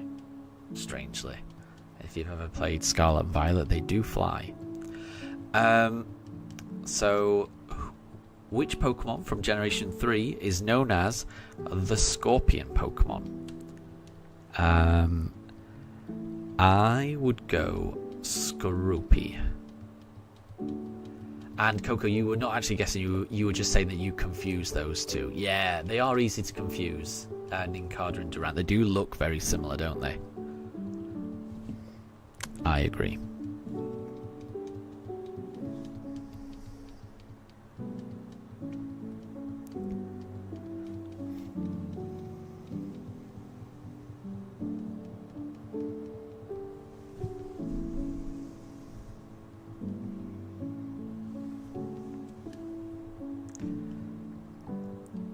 And it was Skorupi. Nice one. Nice one. I was thinking it's either Skorupi or Drapion. Had to be one of those two.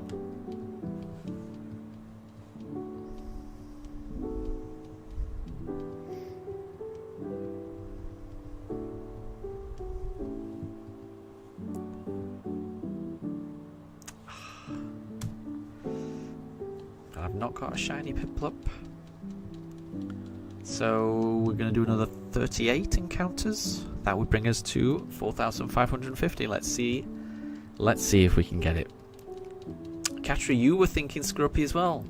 That happens to me quite a bit, where I'm thinking something, but I don't always just say it. And playing these games has made me trust my instincts. So whenever I think it might be something, I just go for it. Because there's no harm in being wrong. And Mifa has just gone into her bed, so you can see Mifa on the top pooch cam, looking directly into the camera. She didn't knock over Shinx, which is very considerate of her. Oh, she's standing up. She's having a bit of a scratch.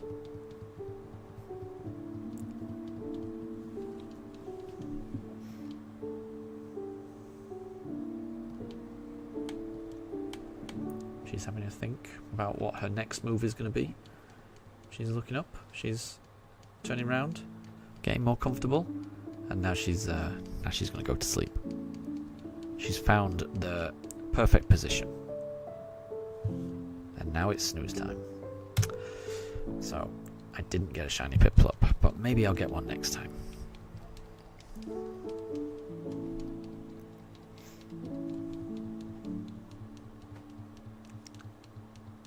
And Deb, you started some 1940s jazz music, and all those vintage songs are really great, but none available in Spotify. That's a shame.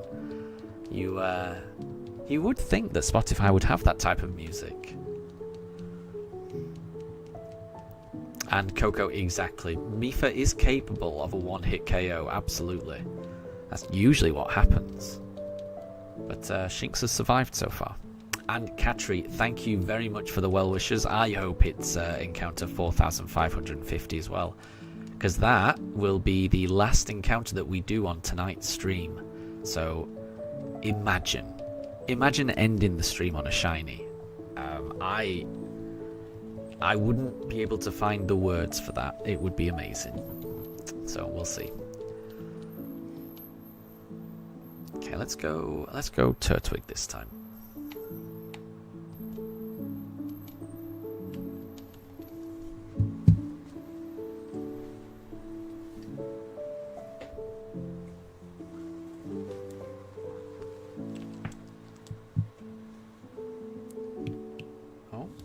Mifa's thinking about leaving. Is she going to knock over Shinx? She didn't. She's decided that the floor is more comfortable. The floor is cooler. I think that's the big benefit here.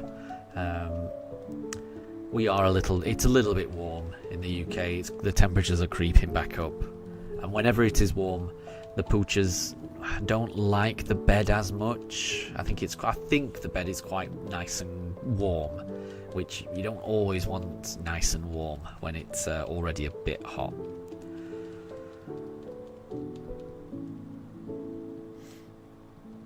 So yeah, they're just relaxing next to each other. And Coco, you want to see us get it right now? Coco, I agree. I want to see it.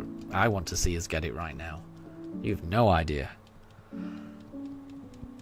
It's now been over 2 months since this hunt began.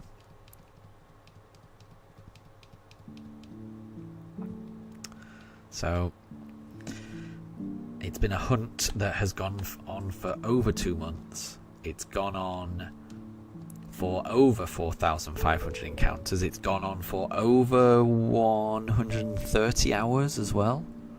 It's been a long hunt. I can't wait to get this shiny.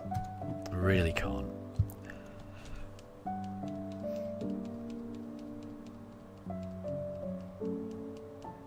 Ah, that's a shame, Deb. So, yeah, no channel on Spotify has jazz. It's crazy. That is crazy. That is a really big gap in the market. Someone should put some jazz on there, definitely.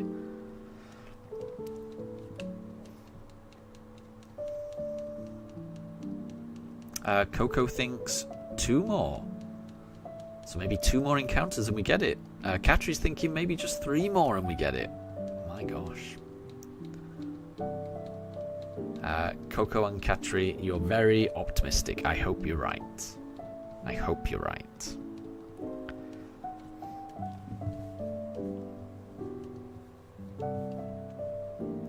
I'm not sure I'd know what to do with myself if I did get it. I'd have to... haven't really planned on what happens next in the stream once we have it. I mean, we carry on the journey, but it's been so long since I played these games, I can't remember what the journey looks like, but I'll figure it out. I've played them before, it's just it's been many years ago. Deb's thinking it might be in 25 more, so what would that be on encounter? That'll be 4,540. I hope you're alright. I do hope you're alright. So I mean, we are over odds. So we've opened that briefcase more than most people would have to open the briefcase, you know, before finding the shiny. So we've been a little bit unlucky, but you know, not too unlucky. We're not too far away from full odds at the moment. And Cloud Taps, good to see you. I hope you're doing well. We're still looking for that shiny. We're going to do another 34 encounters this evening. So we'll be ending the stream on encounter 4,550. So we've still got a chance of finding it.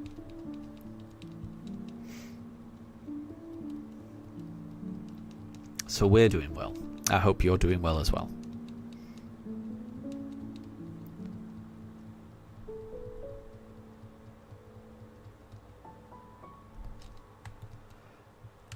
And Coco, you think it's cool that some people say Z in different ways? Like, yeah, so I say Z and you would say Z. I think most people say Z, I think, yeah.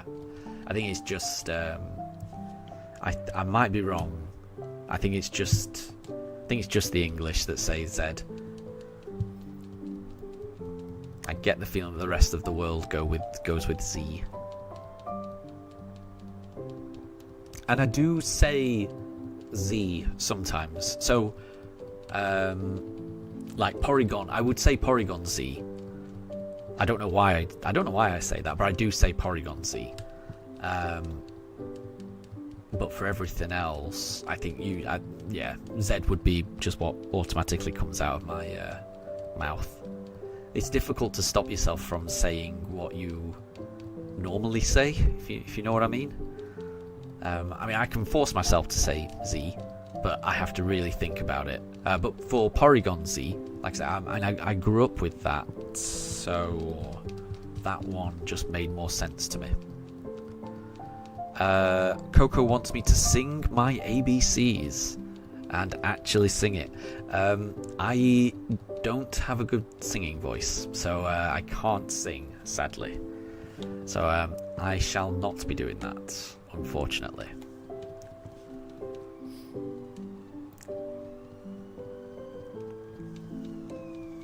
So yeah, so thinking about the latest game that's coming out, yeah, I think most people say Legends ZA. I think that's what most people will say, but it's difficult for me to say it like that, because when I read it, all I see is Legends ZA.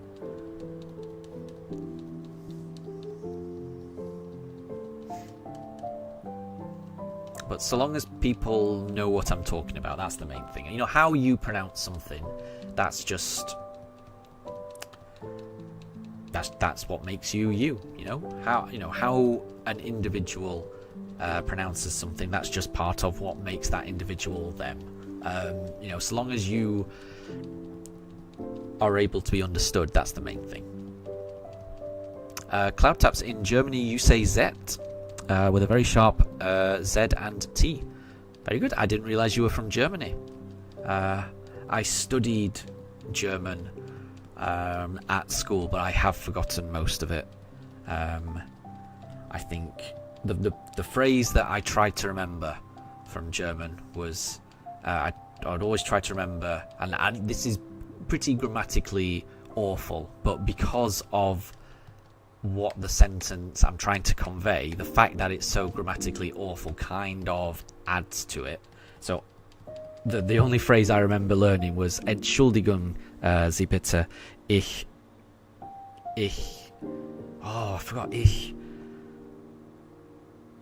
Oh, I can't even remember it now. Ich kenne nur ein sehr kleines bisschen Deutsch sprechen. Which I think that what I was trying to get across in that sentence is that, apologies, I only know a very small amount of German, and it's grammatically all over the place, I know. I think that probably tells you that I don't know too much about languages. I wish I did. I really tried with languages, but it just doesn't stick in my mind. I wish it did. I think people that can speak more than one language, I think they're amazing people. and I think they're incredibly intelligent. I'm very impressed by anyone that can speak more than one language. I think it's a very important skill.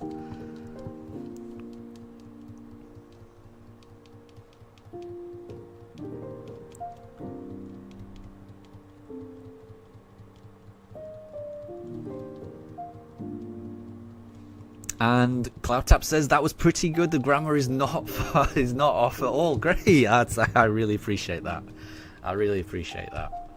When I've tried that in the past in Germany, I got a very friendly response, but I was told that it was grammatically all over the place, but they could understand what I was trying to say. The very friendly people in Germany, everyone that I've met, it's a lovely country.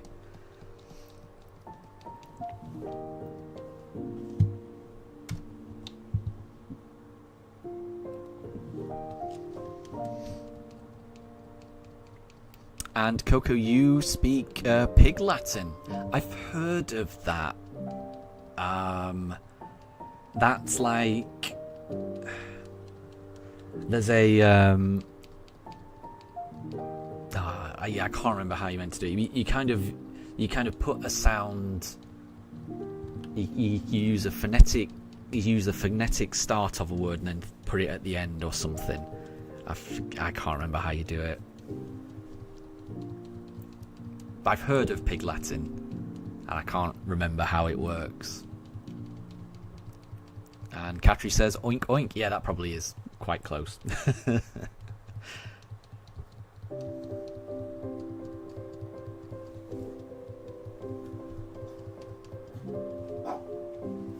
Oh, Mifa's barking. I'm not quite sure what Mifa's barking about.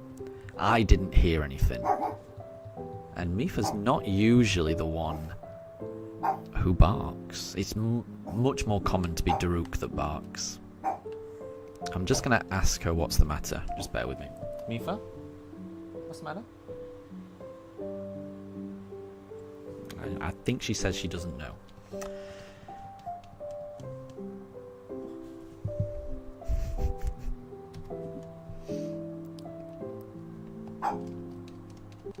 And Deb says that jazz fits well at night. Why didn't you know that jazz existed? Yeah, something mellow, something chill.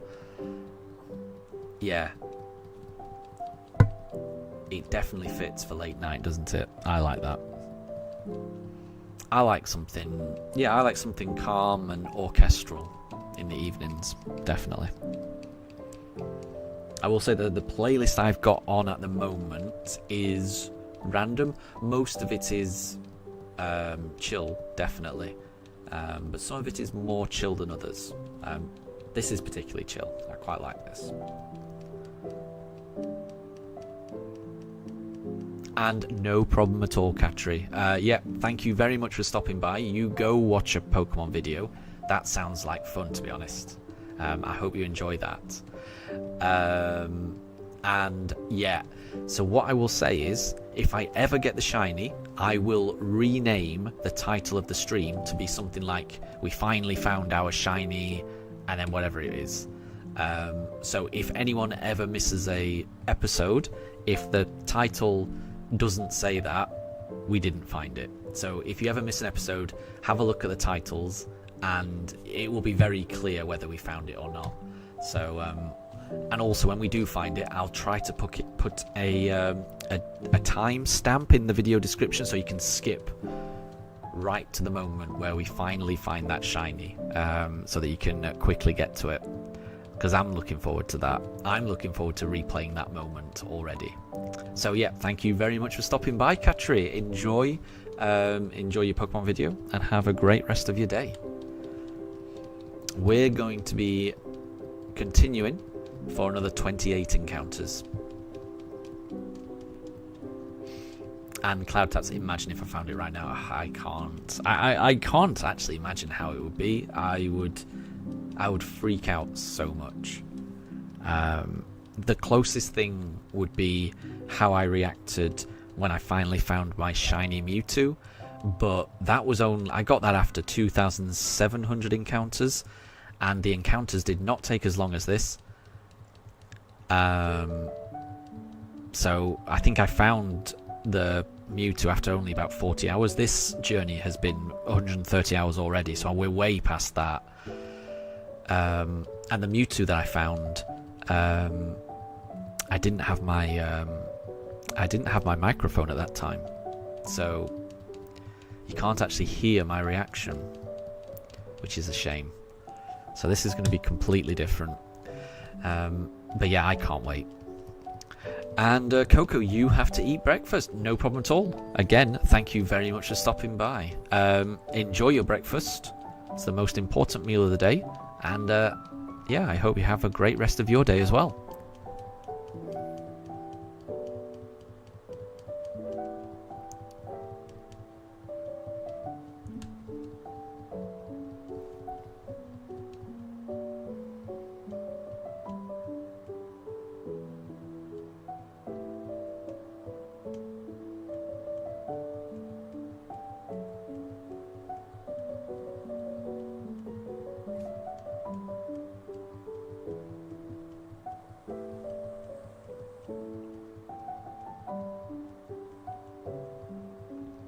So yeah, if we don't find it this time, then the next stream will be at the weekend.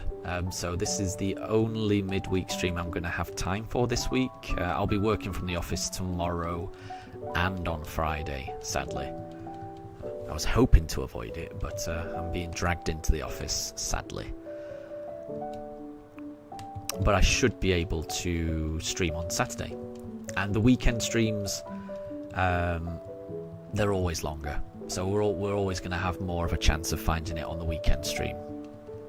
And Deb says, shiny come out. Not that time, sadly. Maybe the next time.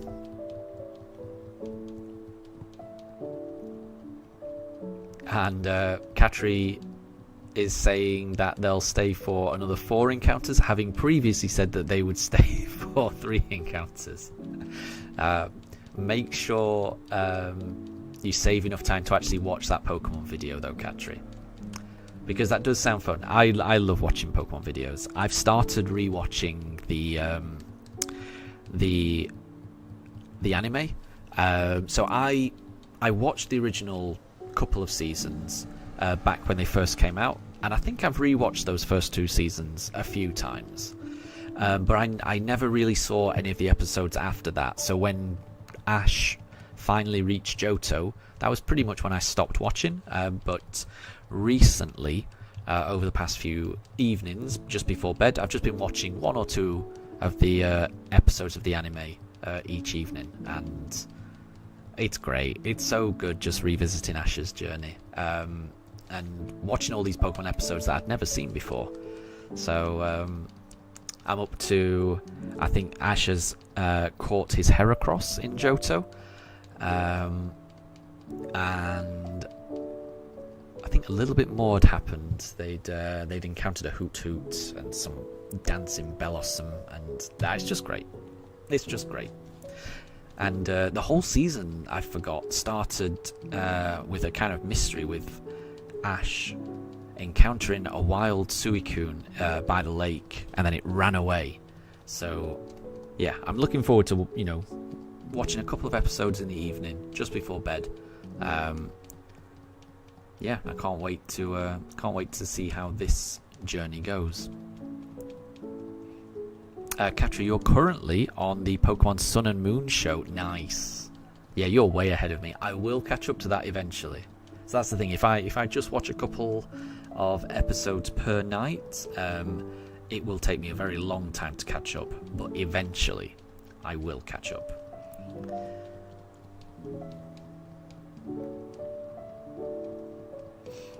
And Cloud Taps, you think it's going to be a Piplup. I would be very happy with that. Like, I think any of these starters I would be really happy with. I love them all. Yeah, Piplup, Turtwig, Chimchar, I love them all. Love their final evolutions. I would be happy with any of them. But there is something about Piplup that I do like. I think I've shown off my my phone ring holder before, but I'll show it off again on camera. Hold on.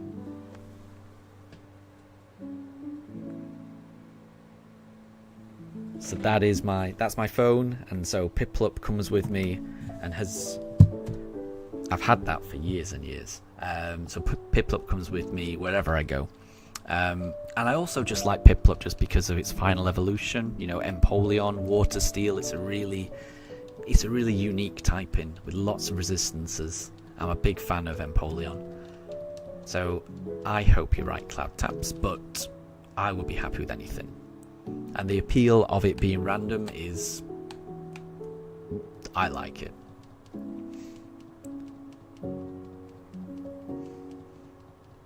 And Katri, you're on Pokemon Ultra Adventures Season 2. Very cool, very cool.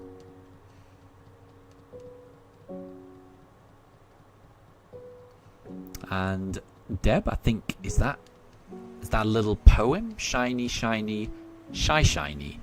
Come out of your veil so finely, hiding deep in pixel light, glimmer soft, then blaze so bright. And it's very nice. Deb, you only have the Horizon one left, but you're not watching that because Ash has gone. Yeah, that's the most recent series, right? There's no Ash. It's I can't remember their names. But I will get there eventually. I will catch up to that series. So Katri, you haven't seen Pokemon Horizons either because you miss Ash. Yeah, that's fair. Tempest. Oh, Tempest. Good to see you. I was just about to read out your comment, and then I realised I haven't spoken to you yet. I hope you're doing well. You love Horizons. You think we've had enough of Ash, but the dub schedule for Horizons is terrible. Interesting.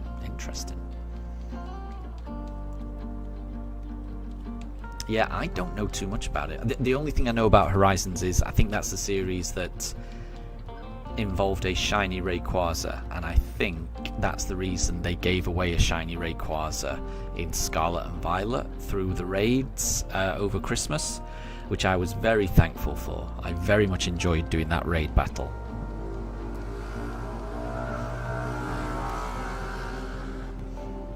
Cloud Taps, have I seen the 24/7 live stream shiny hunting bot for Pokemon Emerald? No, I haven't. I'm a little bit jealous if it's a bot. That seems like cheating. You've got to put in the effort, surely. But I'm only saying that because I'm jealous. I wish I could. I wish I could do this through a bot. Because yeah. I'm very. Oh, that did not reset. Because I've done this enough. Surely they should. Surely the shiny gods should understand how long this search has taken and should bless me with a shiny.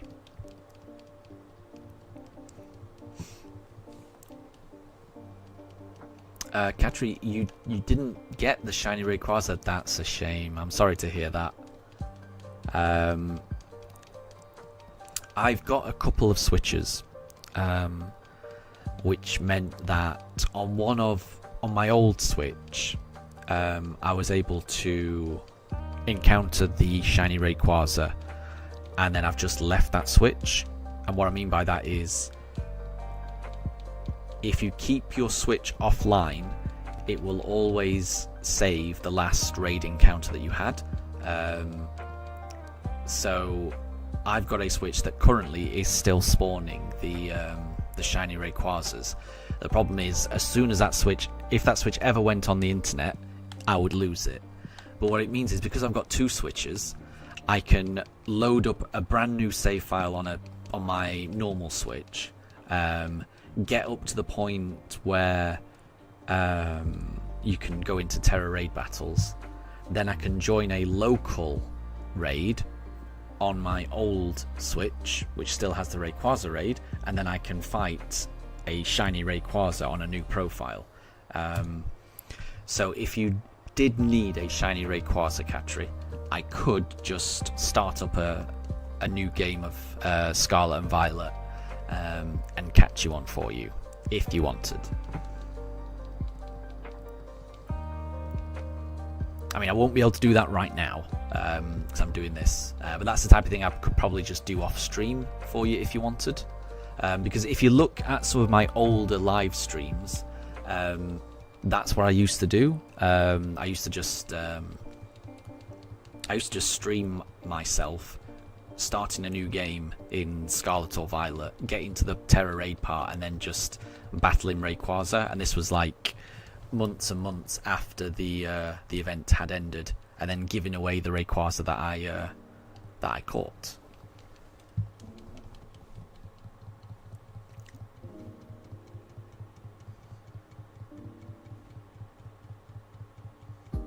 So CloudTap says the guy that wrote the script is doing a full shiny living dex. Nice. And it's been going on for 2 years, and he's currently caught 103 out of the 212 shinies. Very cool. Okay, that's pretty cool. I like that. That is pretty cool. And it's all in real time. Nice.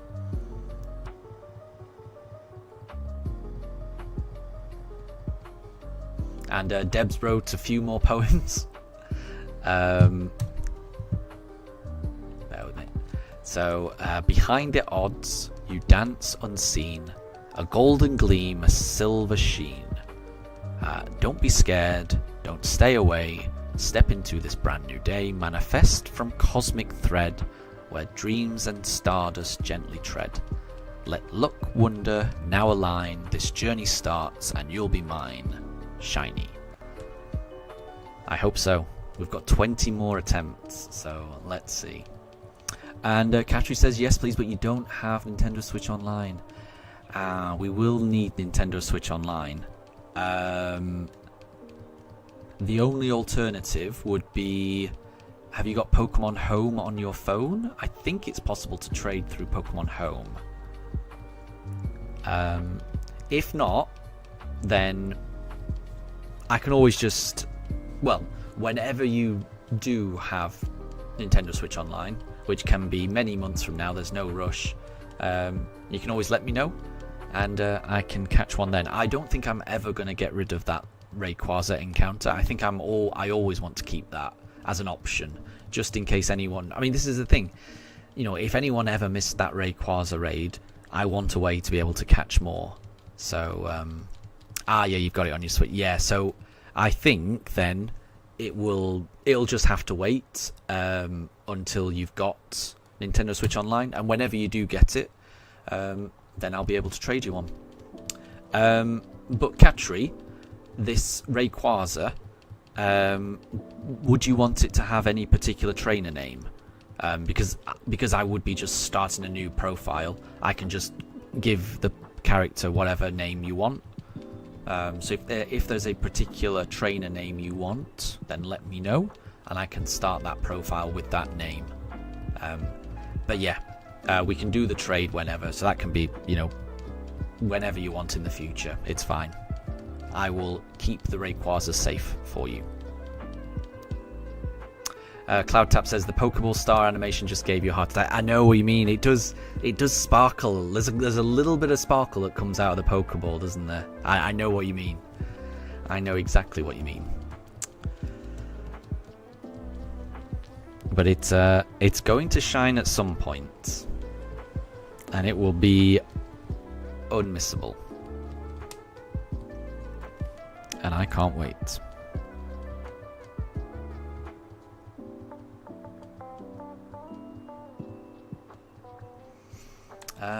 Yeah, I can't remember what we went for last time, so we'll go for Piplup.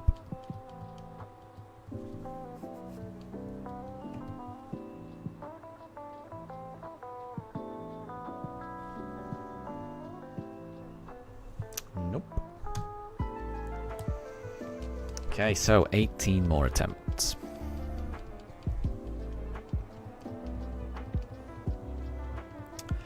What about Deku from My Hero Academia? Yeah, so does that mean you would like the trainer named Deku? Katri, I can do that. That's not a problem.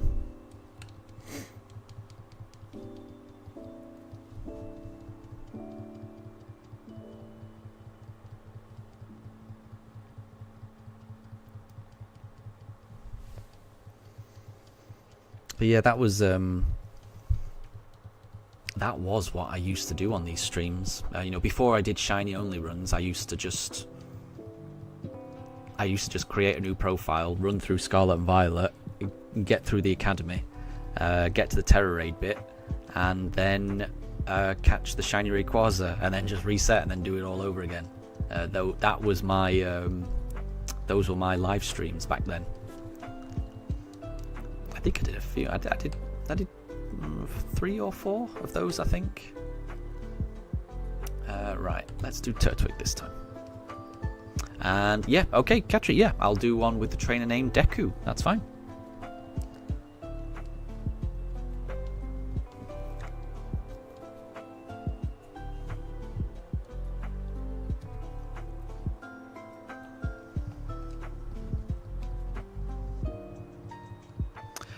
So Deku is an anime character. How can you trade it as a Pokemon? I don't get what you guys are talking about.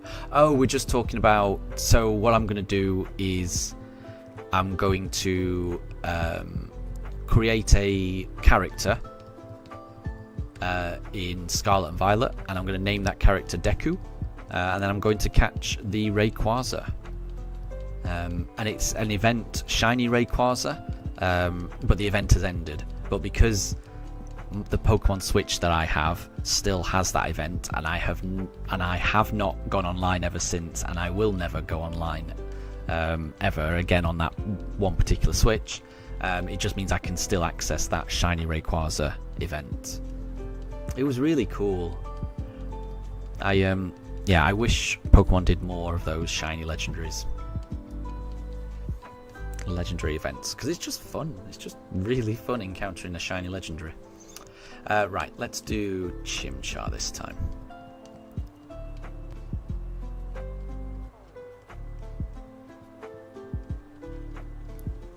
And yeah, I don't think I've read that, have I? Let me just check. Nope, that's not a shiny Chimchar. So we got 16 more goes. So in grass so green, a spark unknown, a gleam that flickers all alone, 1 in thousands, fate aligned, a ghost of light, so rare to find, step forth my star, you're finally mine. I wish. I wish. But hopefully soon. Hopefully we get that shiny soon.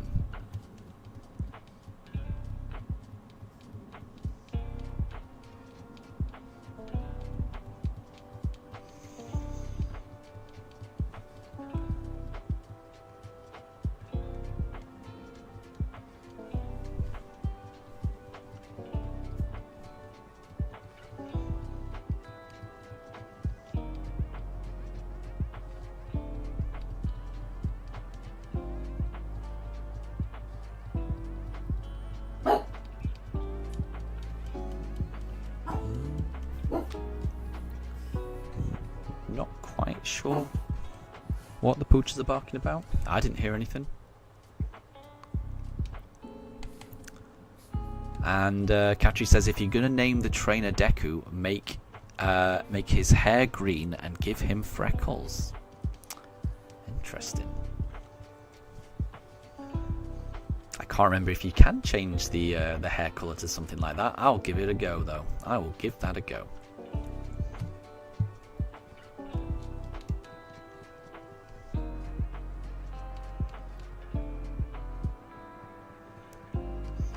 And yeah, Debbie, yeah, imagine when we finally get this shiny, finding out that its nature is shy. That would explain an awful lot.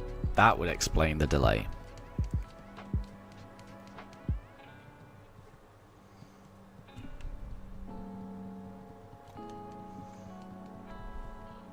And that's up to you, Deb. I don't want you to go to any effort or anything like that. But if you want to, absolutely.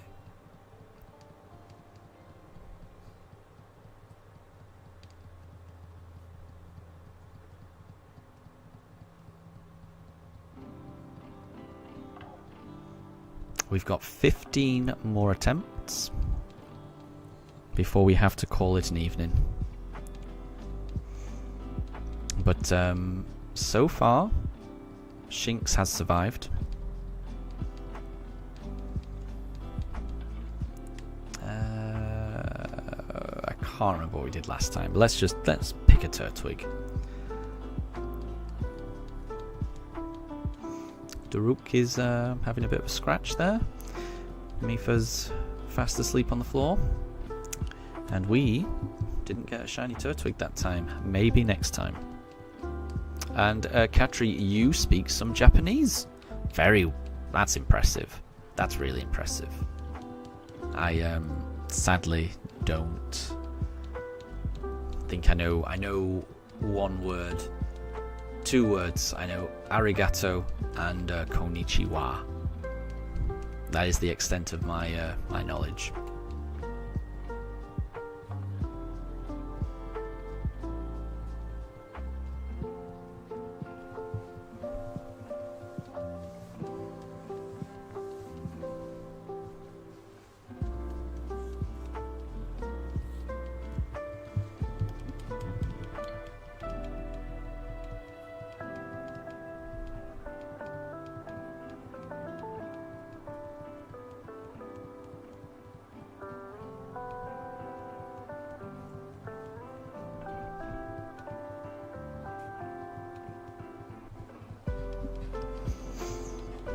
So, we did Turtwig next time, so let's do Chimchar this time.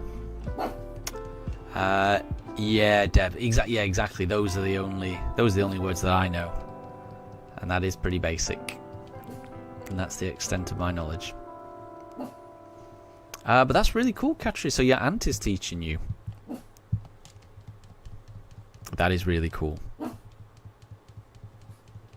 Well, good luck with that. Definitely good luck with that. Like I say, learning another language is it's a really important life skill. It's one of the most useful things you'll ever know.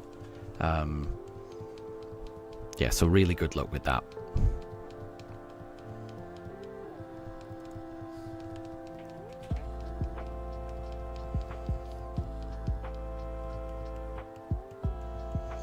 Okay, we've got 13 more attempts now.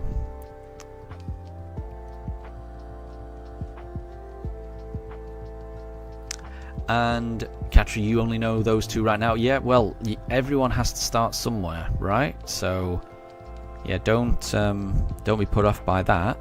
It's just, if you keep going, if you keep practicing, I think that's just it. You just got to keep practicing. Then, as long as you keep going with it, I think you'll get there.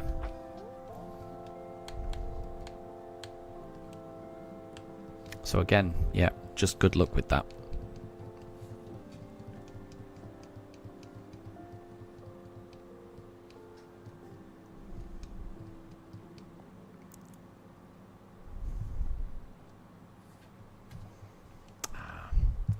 Well, we didn't get shiny Piplup that time, so 12 more attempts now.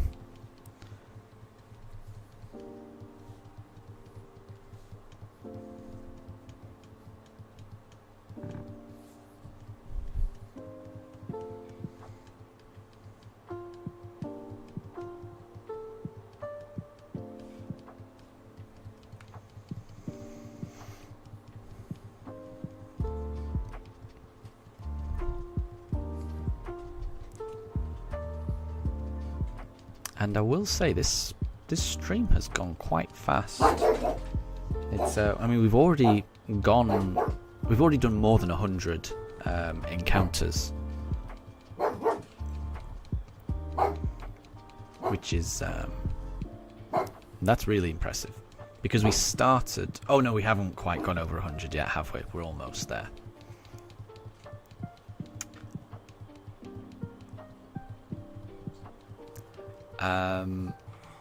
Deb says, guess Sumi Masan. No, I wouldn't have a clue. Wouldn't have a clue. So I think I did Piplup last time. Coco says, what if Barry has the shiny? Yeah, Barry could have the shiny. We'd never know, would we? Or we wouldn't know until a little bit further on. And we're never going to find out. I think Barry's been taking all the shinies. That would explain it. He's been sneaking them. I don't trust him. All this talking of his. I think it's just a ruse trying to distract us, and then he's pulled an old switcheroony, stolen our shiny, and replaced it with something standard from the daycare. But I can't prove he's done that, so he keeps getting away with it. So Deb, I want to find that glowing spark, a shine that lights the dark, 1 in thousands, hiding still, but I won't stop, I've got the will. Cloud Taps thinks that Sumimasen might be like having a good appetite or dig in. It's a good suggestion. That makes sense to me. But apparently it means excuse me. Ah.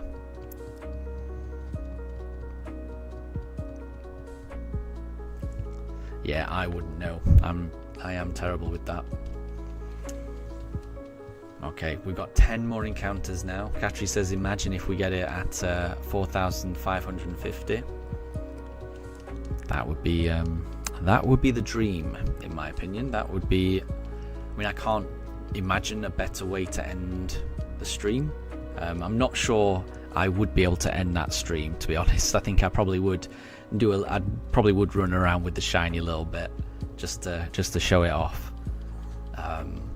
So yeah, if we were to get it on the very last encounter, then I think I'd have to stream for a little bit longer, just to bask in all its shiny glory.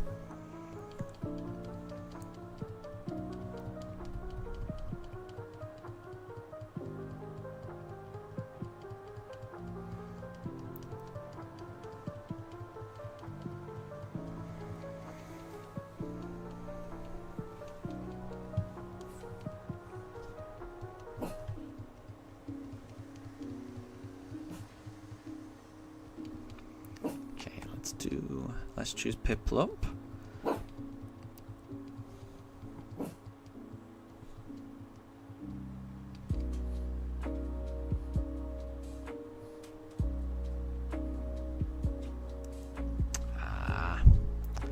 No, so we've got 9 more encounters. Katri, you think Barry would be mad? I think he's been stealing our shinies, so I think he's allowed to be mad. I could live with that. If we get the shiny, then Barry will just have to live with it. His nefarious shiny stealing exploits will have been in vain, and he'll have to face our shiny starter for the rest of the playthrough, which I am looking forward to.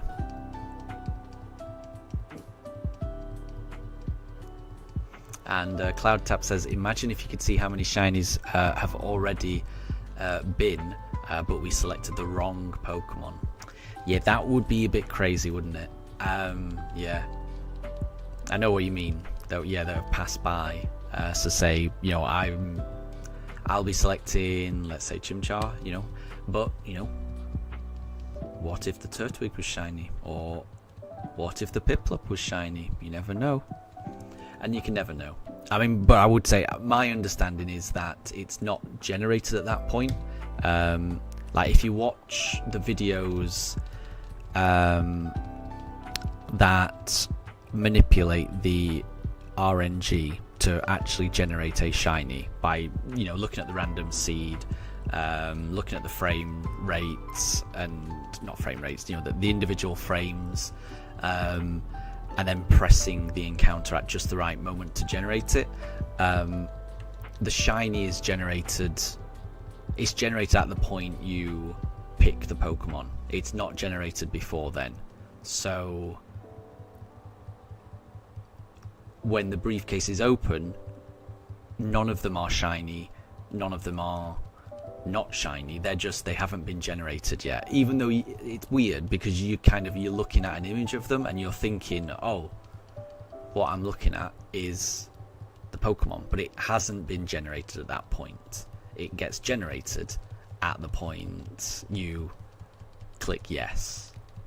So that helps me, because yeah, I would have those concerns. I would be thinking, oh, I picked the wrong one. I'd be second guessing myself.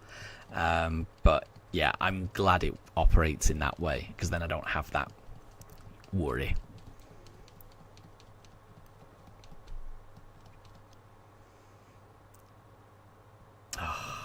Not that time. So we got 7 more encounters, and thank you very much, Katri. Thank you very much. I hope I can do it. I mean, this is the thing, I will do it. It's just about when. So I don't know when I will do it, but I will do it. And I know I've said this before, but just to repeat, I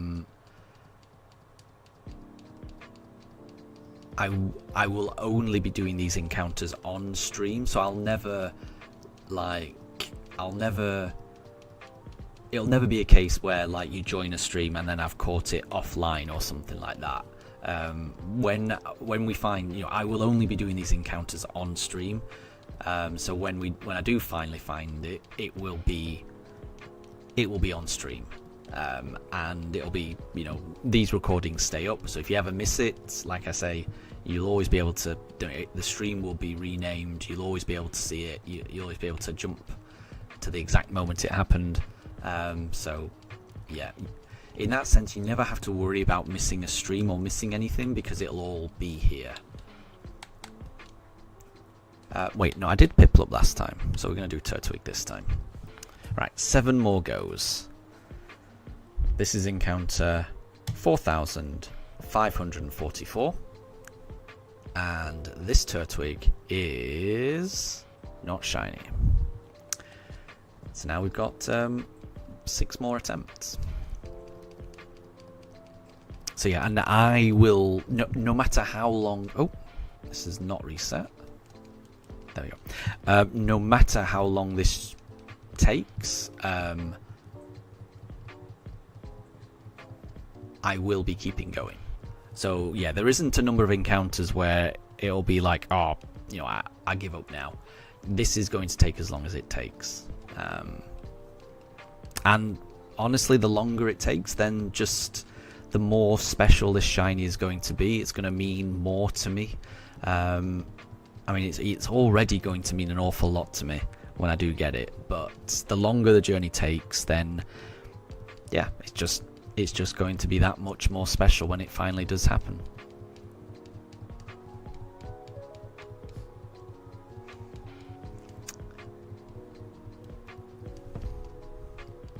And yeah, Katri, I thought you had to leave to watch Pokemon, Katri. We've got 6 more encounters now. So thank you for staying. Thank you all for staying this far into the stream.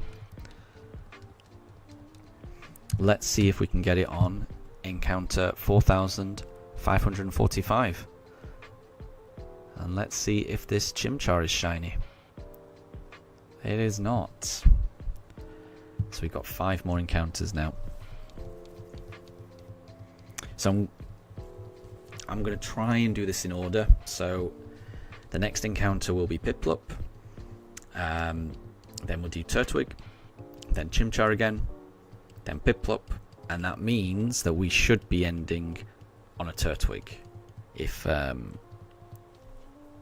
don't mess it up.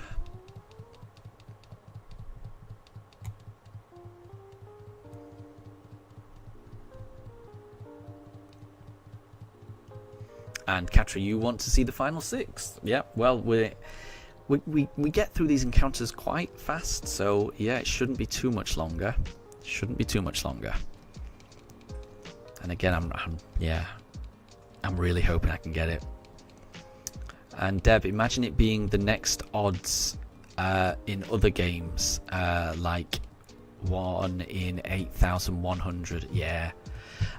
Yeah. I mean, so these odds are pretty bad. 1 in 4,096, but at least... Oh, I've already forgot what I was doing next. What did I do last time? Chimchar. So we'll do Piplup this time. These odds are 1 in 4,096, but at least they're not as bad as how it used to be in previous generations, which were 1 in 8,100 and something. Yeah, like Deb said. Those are crazy odds. You know, if the odds were for 1 in 8,000 something, then I would only just be over half odds. Ooh, Cloud Taps. So Cloud Tap says that it's about a 67% chance of having got it at least once in 4,550 attempts. That's really good to know. I'm not. I like probability. I'm not always great at doing those types of calculations, but that sounds about right. So yeah, thank you for that. Yeah, that does sound about right. So so let's say we get it. It's not that we haven't been that unlucky. The further we get out, the further we get away from the expected number. So the further we get away from 4,096, so the more encounters we do, then the more unlucky we've been. The less likely it is that, you know, someone that does that number of encounters hasn't found at least one shiny. So at the moment we are pretty close to what would be expected. So I don't feel too unlucky at the moment.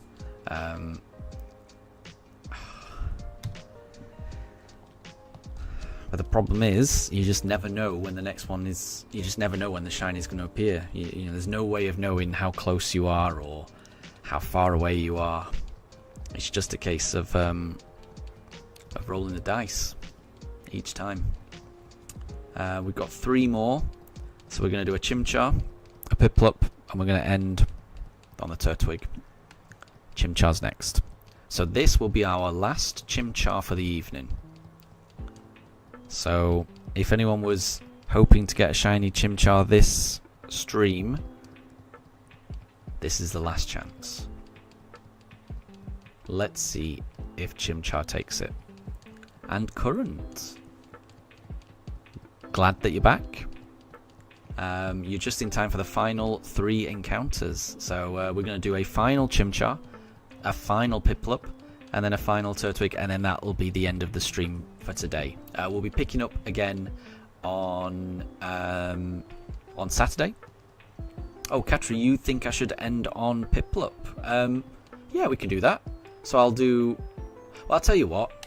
Right, if we want to end on a Piplup, then I could do Turtwig now, then Chimchar, and then end it on a Piplup. I'm happy to end it on a Piplup. I like that idea as well. Piplup's my favourite, so yeah. We'll do Turtwig, then Chimchar, then Piplup. And then we're still going round in that order that I like. So, it's not Turtwig. So, that was our last chance at getting a Turtwig. Now, we're going to go for our last chance at getting a Chimchar. And then we're going to be ending on a Piplup. So we definitely didn't get a shiny Turtwig. That much we know. Will we get a shiny Chimchar though?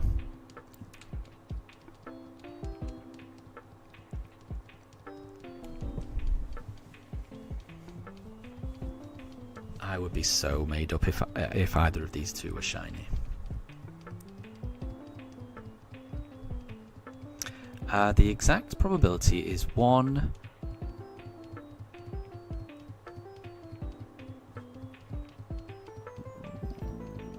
to the power of the attempt number. Interesting, Cloud Taps. I don't think I can interpret that, but that sounds about right. I'll trust you. I prefer it in a percentage, because then I can understand a percentage. When it's in a formula, then it's tricky to get my head around. At least mentally. Maybe if I could scribble, it might make more sense to me. We didn't get the Chimchar. We did not get the Chimchar. Right, we've got one more now. Is it going to be a Piplup? Current is saying, can anyone see the hearts? I can see lots of hearts going at the moment. There's hearts going everywhere. So, thank you to everyone. Yeah, this is going to be the last encounter. We're going to go for a Piplup. And let's see where we go. But regardless of what happens here, thank you to everyone who has joined in the stream this evening. This has gone really, really fast. You've made this stream really enjoyable, so thank you very much. I will be streaming again at the weekend. So the next stream will be on Saturday. It should be a longer stream. So these weekday streams, I can only really stream for a couple of hours, really. This one's gone on a little bit longer than normal. 2 hours and 40 minutes-ish. But on the weekend, I should be able to stream for a fair bit longer, maybe 9 hours or so. You know, that'll give us a real chance of getting the shiny. But we may not need it, because this Piplup could be shiny. So let's see. The Starly isn't shiny. The Piplup isn't shiny. Sorry, guys. So, we've reached the end of the stream. Thank you all for joining. I really mean it. I really appreciate you all taking time out of your day to pop by and chat with me. It makes these streams really pleasant. Thank you for all being wonderful people as well. Have a great rest of your day. Oh, and Cloud Taps asks, can the Starly even be shiny? Yes. We've had 2 of them already. So if you wanted to go back, Encounter 77, we found a shiny Starly, and we also found a shiny Starly on Encounter, I can't remember the exact one, around 600 and something. So I've already found 2, which is very, I mean, you know probabilities more than I do. The chances of finding 2 shiny Starlies, and shiny Starlies occur at the exact same rate. So the chance of a Starly being shiny is 1 in 4096. The chance of finding 2 inside the first 700 encounters is astronomically low, but that's what happened to us. But we haven't had one since. But yeah, Katri, thank you very much for sticking around. Enjoy your Pokemon video. And everyone, yeah, just have a really wonderful rest of your day. I will see you all next time. Take care, and I'll catch you all later.